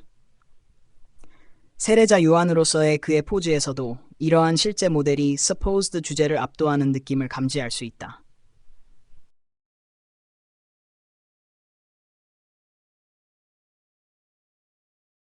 젊은 세례자 요한은 한쪽 팔을 수량의 목에 두고 반쯤 누워있는 모습으로 묘사되며 머리를 돌려보는 이에게 장난기 가득한 미소를 지어 보인다. 이 작품이 실제로 예언자를 나타내고 있다는 것을 암시하는 요소는 거의 없다. 일반적인 십자가나 가죽 허리띠는 보이지 않고 붉은 망토에 부피감 있는 주름 속에 붙인 낙타 가죽 조각과 소박하게 보이는 수량만이 있다. 전통적으로 세례자 요한의 동물은 어린 양으로 그가 그리스도를 세상 죄를 지고 가는 하나님의 어린 양으로 맞이하는 것을 의미하지만 이 수양은 다소 비정상적이다. 흥미롭게도 모델이 취한 포즈는 미켈란젤로의 유명한 이그누디 중 하나가 시스티나 성당 천장에 그려진 포즈를 명확히 모방한 것으로 카라바조의 그 예술가에 대한 헌신을 다시 한번 강조한다. 미켈란젤로가 모세의 법 이전의 세계를 묘사한 작품에서 이 거대한 남성 누드의 역할은 항상 불분명했으며 일부 미술 역사학자들은 그들이 천사라고 믿고 다른 이들은 이들이 인간의 아름다움에 대한 신플라톤주의적 이상을 나타낸다고 주장한다. 그러나 카라바조가 자신의 청소년 보조인을 그 거장의 위험 있는 창조의 증인 중 하나로 포즈를 취하게 한 것은 분명히 그의 가장 위대한 영감 중 하나에게 유머러스한 경의를 표하는 방법이었다. 이 구성은 엄청난 인기를 끌었으며 현재 카라바조의 손으로 인정받는 한 점을 포함해 총 51점의 복제품이 알려져 있다. 그 중 하나는 현재 로마의 도리아 팜필리 미술관에 소장되어 있다.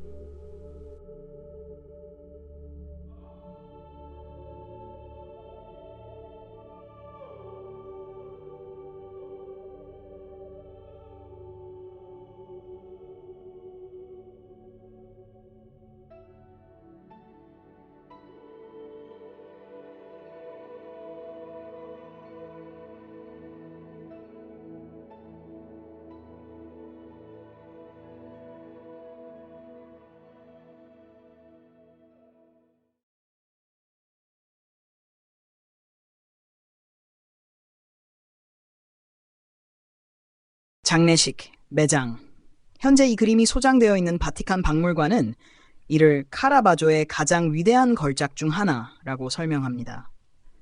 장례식은 기롤라모 비트리체가 로마의 산타 마리아 인 발리첼라 가족 예배당을 위해 의뢰한 작품입니다. 이 장면은 애도하는 사람들이 그리스도의 시신을 매장 장소로 옮기는 모습을 보여주며 빨간 망토를 입은 요한 복음사가가 그리스도의 몸통을 바치고 니코데모가 그리스도의 다리를 옮기고 있습니다. 슬퍼하는 클로파의 마리아, 흐느끼는 막달라 마리아, 그리고 머리를 숙인 성모 마리아가 그리스도의 장례를 동행합니다. 그의 다른 작품과 마찬가지로 인물들은 그들의 종교적 의미와는 다른 사실적인 묘사로 나타나며 이는 카라바조가 이 시기에 사용한 색조인 붉고 갈색의 색조로 더욱 강조되어 참가자들의 세속적이고 보편적인 모습을 부각합니다. 이 구성이 미켈란젤로의 15세기 피에타의 영감을 받았을 가능성이 있으며 그리스도의 축 늘어진 몸, 늘어진 팔, 그리고 왜곡된 가슴과 머리의 포즈는 조각상을 정면에서 바라보았을 때의 그리스도의 자세를 반영합니다.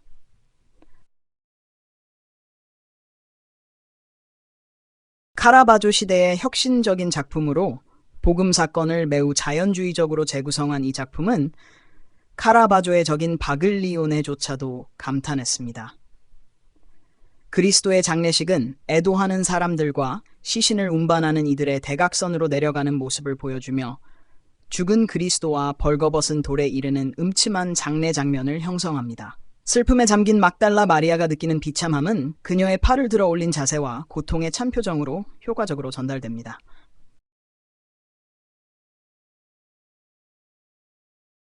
이 그림은 극적인 대각선으로 구성되어 있으며 인물들은 그림의 오른쪽 위에서 왼쪽 아래로 내려가는 방향으로 배열되어 있습니다.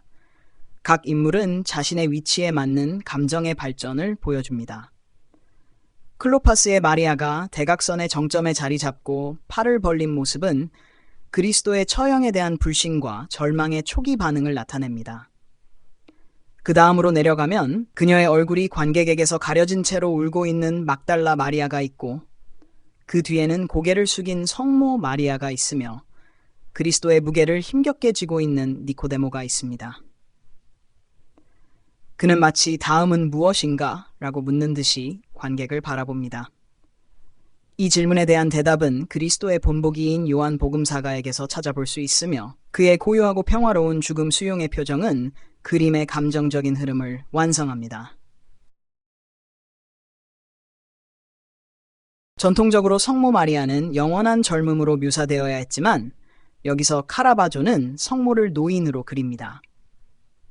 성모 마리아의 모습은 부분적으로 가려져 있으며 우리는 그녀가 검은 로브를 입고 옆으로 팔을 벌린 모습을 보게 됩니다. 그녀의 오른손은 그리스도의 머리 위에 떠 있으며 마치 아들을 만지려는 듯합니다. 죽은 그리스도가 고통을 느낄 수 없음을 강조하기 위해 그의 한 지지자의 손이 그의 옆구리에 상처에 들어가 있습니다. 그의 몸은 일반적으로 뼈가 가늘게 묘사되는 모습이 아닌 근육질이고 정맥이 드러나며 두꺼운 팔다리를 가진 노동자의 모습입니다. 이 그림은 제단 위에 걸리도록 설계되었으며 이미지 속의 돌무덤은 제단의 형태와 외관을 반영합니다. 결과적으로 카라바조는 장례 장면을 예배자들의 공간으로 확장하였고, 그림의 평면 너머에 있는 정면의 광원은 제단 자체에서 나오는 듯 보였습니다.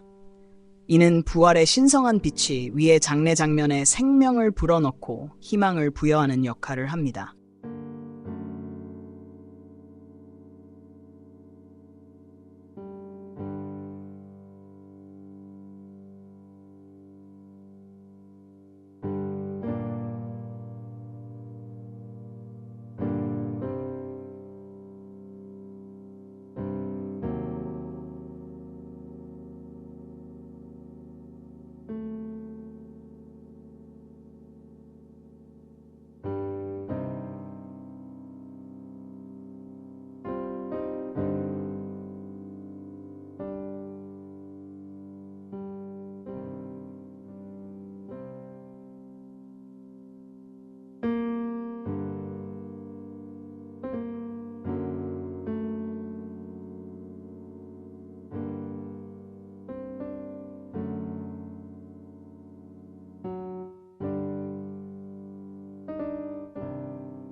그레이엄 딕스는 1400년대 초 로마가 약 2000명의 예술가들이 모여 각각의 출신지에 따라 구분된 공동체를 이루며 거주하는 장소가 되었다고 설명합니다.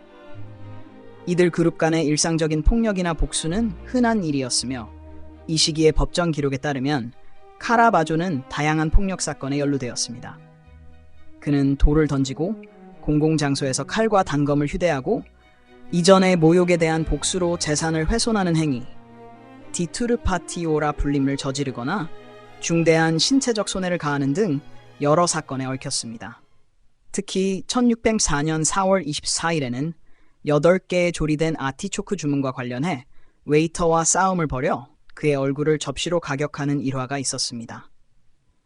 카라바조는 이처럼 잦은 소란에도 불구하고 소송을 면제받는 경우가 많았는데, 이는 증인들이 그의 영향력 있는 후원자들에 대한 보복을 두려워하여 그의 개입을 확인하기를 꺼렸기 때문입니다. 1605년 후반에서 1606년 사이에 카라바조는 성베드로 대성당 교황 하인들의 예배당을 위해 제단화, 말라프레니에리의 성모, 뱀을 밟는 성모를 그렸습니다. 그러나 성모가 가슴을 드러낸 모습으로 그려진 데다가 카라바조가 이 성모의 모델로 매춘부 멜란드로니를 사용했다는 소문이 퍼지면서 이 작품은 서둘러 대중의 시야에서 제거되었습니다. 이후 그는 로마에서의 마지막 중요한 의뢰였던 성모의 죽음, 1604-1666을 산타 마리아 델라 스칼라 성당을 위해 제작했지만, 이 작품 역시 성모 마리아와 사도들을 피난민처럼 묘사했다는 이유로 곧 대중의 시야에서 사라졌습니다.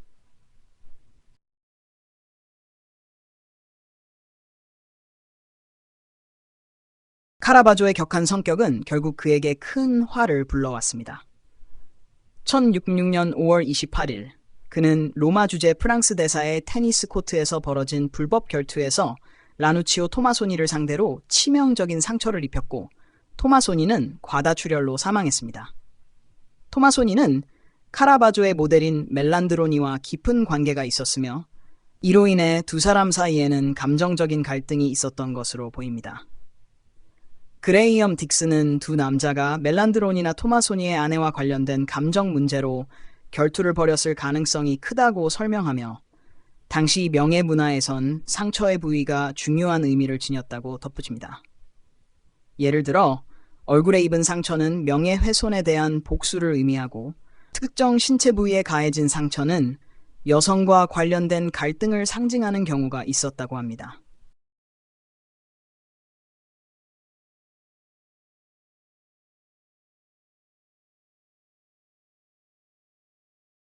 카라바조는 살인 혐의로 공식 기소되기 전에 로마에서 도망쳤습니다.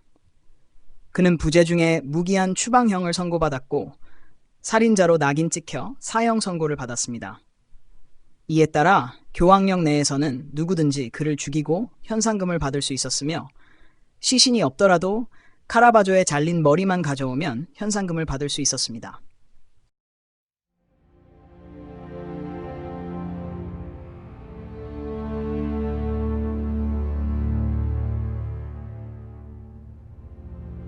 살인 혐의로 새로이 유죄 판결을 받은 도망자 카라바조는 처음에 로마에서 남동쪽으로 약 20km 떨어진 콜론나 영토의 알반 언덕으로 피신했습니다.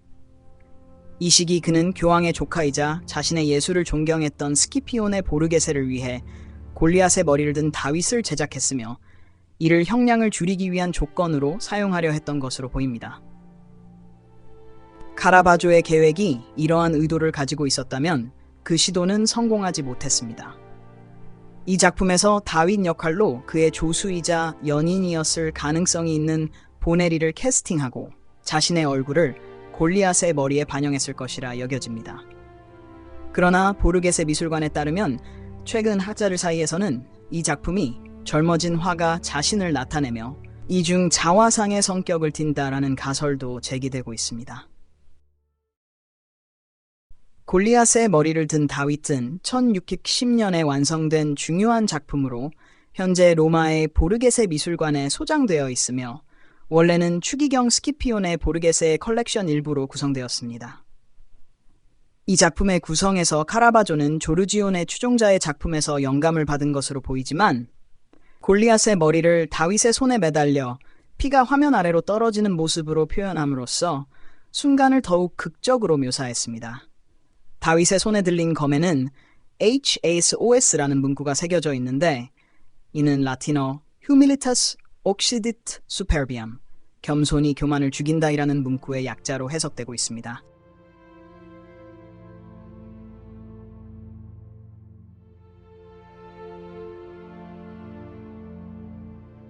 다윗은 패배한 적의 피로 물든 모습을 보며 전통적인 영웅적이고 승리감 넘치는 묘사와는 달리 사색에 잠기고 다소 우울한 표정을 짓고 있습니다.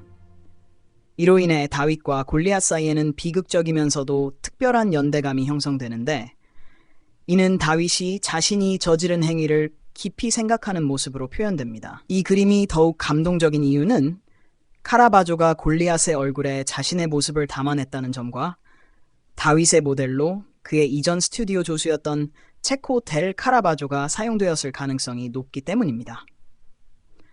체코는 한때 카라바조와 함께 살았던 소년으로 기록된 바 있지만 체코의 독립적인 초상화는 알려진 바 없기 때문에 이와 같은 추정은 확인하기 어렵습니다.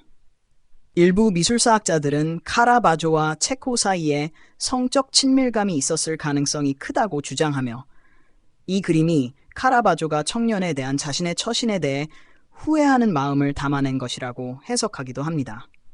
물론 이러한 해석은 어디까지나 가설에 불과하지만 이 캔버스에 흔히 부여되는 더 중요한 해석이 있습니다.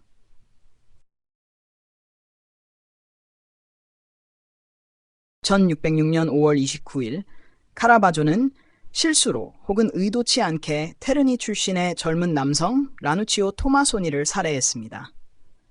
그 이후로 카라바조는 교황의 분노를 피해 도망쳐 유랑 생활을 시작하며 나폴리와 몰타 등 여러 도시에서 시간을 보냈습니다. 하지만 그는 여전히 로마로 돌아가 토마소니 사건에 대한 용서를 받기를 간절히 원했습니다. 이 그림이 교황의 조카이자 카라바조의 후원자였던 추기경 스키피오네 보르게세를 위해 제작되었다고 널리 알려져 있는데 추기경은 사면을 허락하거나 거부할 권한을 가진 인물이었습니다.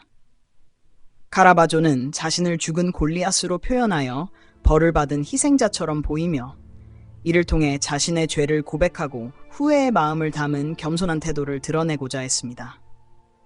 다윗의 슬픔에 잠긴 표정은 추기경이 예술가를 관대하게 대하도록 유도하는 메시지로 해석될 수 있으며 이 작품이 용서를 구하는 간절한 요청으로 보일 수 있습니다.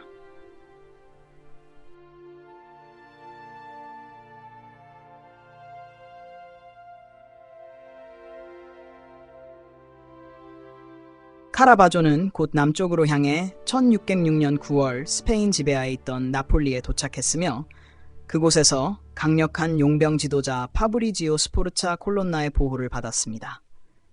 그는 교황의 콜론나 저택에서 머물며 9개월 보냈고 이 시기에 4점의 제단화를 제작했습니다. 이 작품들은 자비의 7가지 행위, 그리스도의 채찍질, 성 안드레아의 십자가형, 묵주 기도의 성모로 마지막 작품은 다른 세 작품보다 눈에 띄게 감정이 과장된 묘사가 특징적인데 이는 그가 아직 로마에 있을 때 완성했으며 도망칠 때 함께 가져간 것으로 보입니다.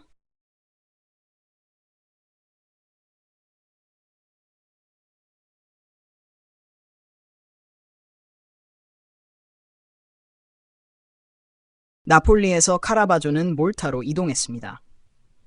그의 계획은 아마도 그의 호스트이자 오랜 친구인 콘스탄자 콜론나, 파브리지오의 딸과 제안한 것으로 성 요한 기사단, 일반적으로는 병원 기사단으로 알려짐에 입회하는 것이었습니다. 기사단의 일원이 되면 카라바조는 로마에서 자동적으로 사면을 받을 수 있었습니다. 그는 기사단과 그 장로들을 기리기 위해 여러 점의 그림을 그렸으며 그중 안토니오 마르텔리의 초상과 알로프드 위그나쿠르와 그의 페이지의 초상 6-08이 있습니다. 위그나쿠르는 기사단의 대장으로 자신의 초상화에 매우 만족하여 교황에게 카라바조가 성 요한 기사단의 복종 기사 지위를 부여해달라고 개인적으로 청원했습니다. 허가가 떨어지자 카라바조는 발레타의 수도원 교회에 있는 가장 큰 그림인 성 요한의 수장을 작업하기 시작했습니다. 이 그림은 몰타에 침략하려는 자들에게 그들의 운명을 경고하는 상징적인 작품이었습니다. 이로 인해 카라바조는 사면을 받게 되었고 다시 한번 자유로운 남자가 되었습니다. 비록 일시적으로일지라도.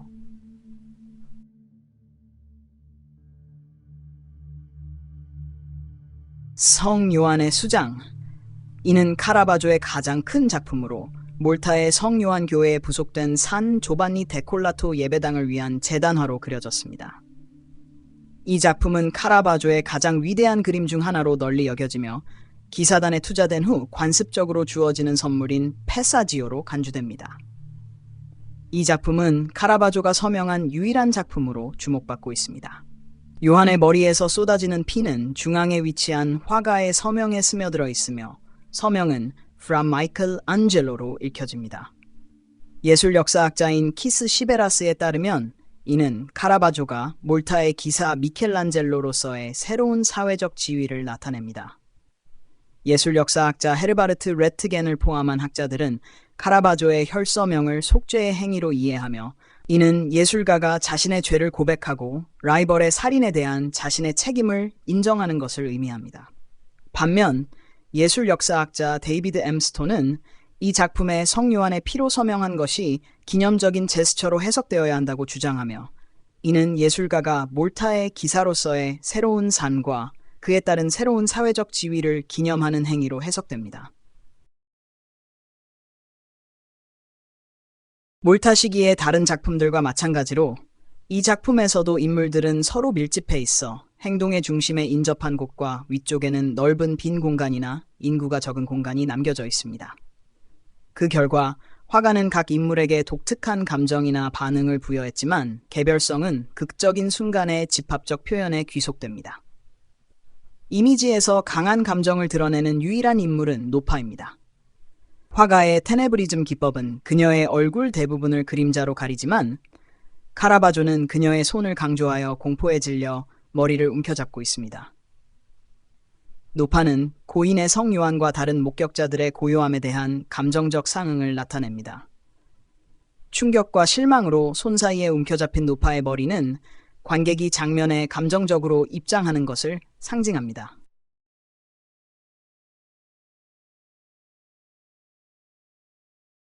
이 그림은 카라바조의 특징적인 키아로스쿠로 기법을 잘 보여줍니다. 17세기 전기 작가인 조반니 피에트로 벨로리는 이렇게 설명했습니다. 그는 이 스타일을 지나칠 정도로 발전시켜 그의 어떤 인물도 열린 대낮에 보여주지 않고 대신 그들을 닫힌 방의 어둠 속에 배치하는 방법을 찾았으며 램프를 높이 두어 빛이 수직으로 내려와 몸의 주요 부분을 드러내고 나머지는 그림자로 남기도록 했습니다.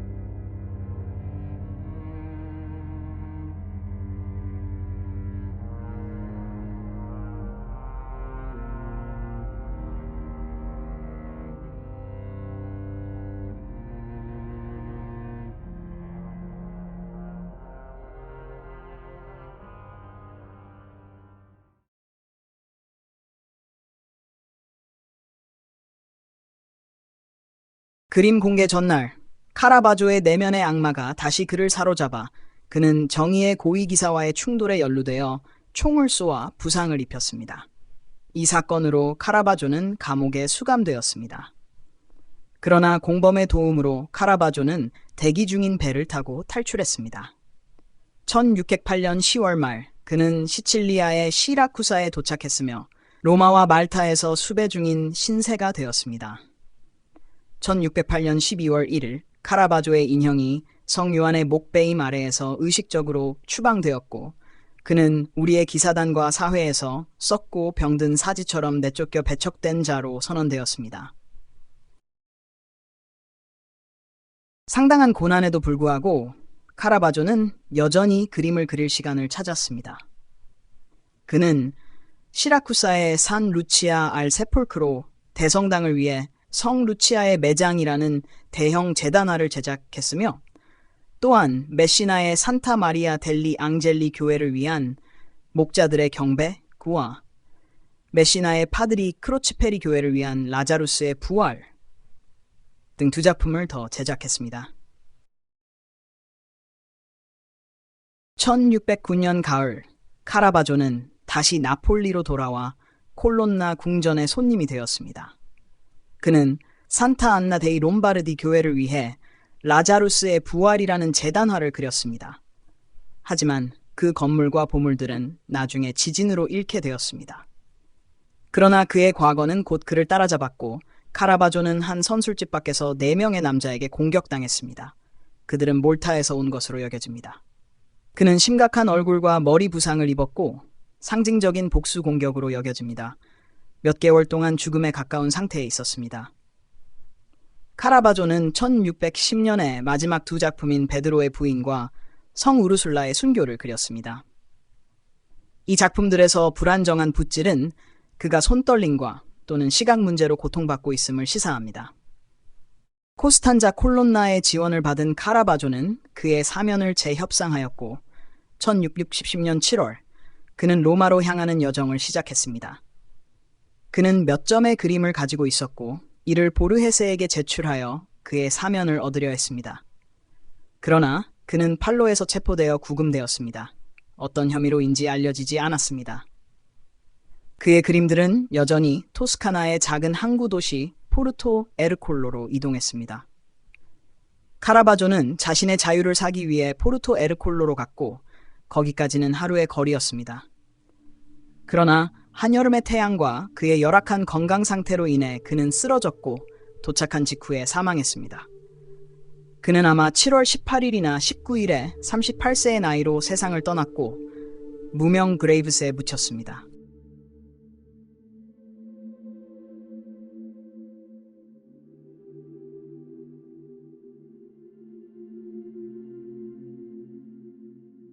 성 우르슐라의 순교.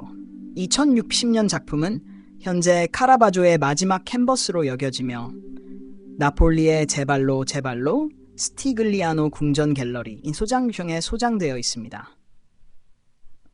이 그림은 우르슐라 성인과 함께 10,000명의 처녀들이 헝가리 군대에게 포로가 되는 이야기를 다루고 있습니다. 전설에 따르면 10,000명의 처녀들이 학살되었으나 헝가리 왕은 우르슐라의 겸손함과 아름다움에 감복하여 그녀에게 결혼해달라고 용서를 구했습니다. 그러나 우르슐라는 결혼할 수 없다고 답하자 왕은 그녀를 화살로 쏘았습니다. 카라바조는 나폴리에서 마르칸토니오 도리아를 위해 성 우르슐라의 순교, The Martyrdom of Ursula를 그렸습니다. 도리아는 제노바 출신의 젊은 귀족으로 카라바조의 작품을 열렬히 수집하였으며 그의 의붓딸이 우르슐라 수녀회에 입회하는 것을 기념하기 위해 이 그림을 의뢰했습니다. 이 그림의 제작 날짜는 1610년 5월 11일 이전으로 확인되며 도리아의 나폴리 대리인 인란 프랑코 마사사가 도리아에게 그림이 완성되었다고 쓴 편지가 그 증거입니다. 대리인은 그림을 건조시키기 위해 햇볕에 내놓았더니 약간의 사고가 발생하여 바니시가 부드러워졌다고 보고했습니다.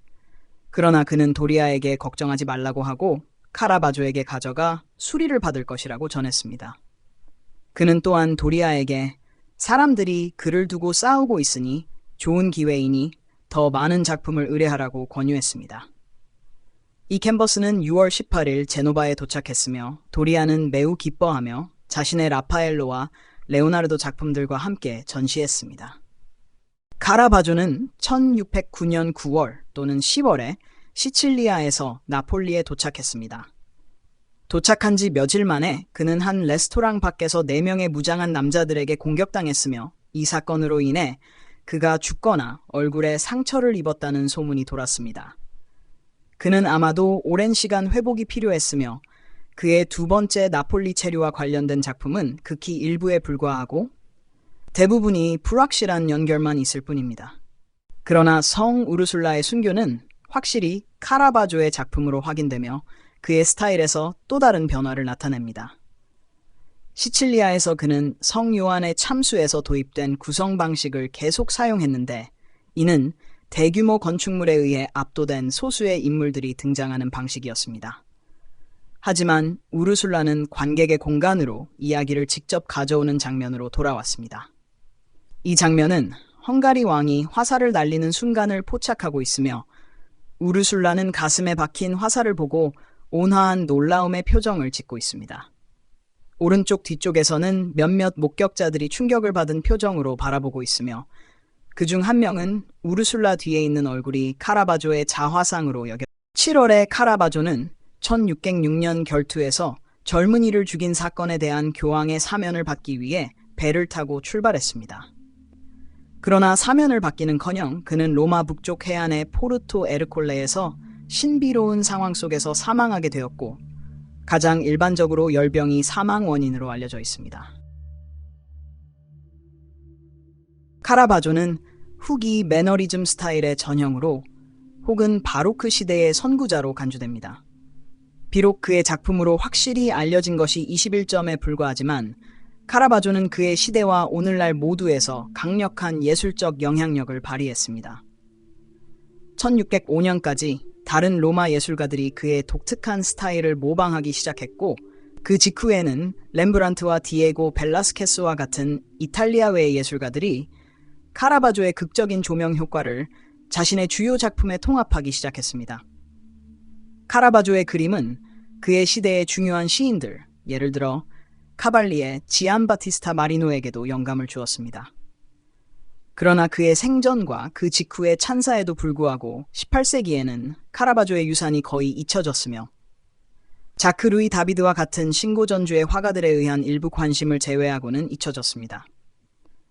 현대와 현대의 카라바조에 대한 매혹은 이탈리아 미술사학자 로베르토 롱히의 노력 덕분으로 그의 1951년 밀라노 전시회와 1952년 카라바조 전기에서 이 예술가를 대중의 시선으로 되돌려놓고 그의 현재 지위를 확고히 했습니다. 구성의 혁신을 넘어 카라바조의 유산은 그의 그림의 외견상 동성애적 내용과도 연결되며 이는 그 자신의 잠재적인 동성애를 나타내는 지표로 여겨집니다. 카라바조의 안드로지너스하고 감각적이며 부분적으로 옷을 입거나 나체인 젊은 남성들을 동성애적 욕망의 관점에서 해석하는 것은 카라바조 연구에서 논란이 되는 문제입니다. 도널드 포즈너와 해밀과 같은 일부 저자들은 동성애적 감각과 유혹을 묘사한 것이라고 명확히 선언합니다. 반면 크레이튼 길버더, 데이비드 캐리어와 같은 다른 저자들은 예술가의 작업에서 동성애적 내용에 대한 현재의 평가가 16세기와 17세기의 20세기 동성애와 이미지의 의미에 대한 개념을 잘못 귀속시킨다고 지적합니다. 그러한 불만에도 불구하고 피에르 파올로 파졸리니와 데릭 자르만과 같은 영화 제작자들은 카라바조를 퀴어 신화에서의 위치를 확립하는 데 도움을 주었습니다.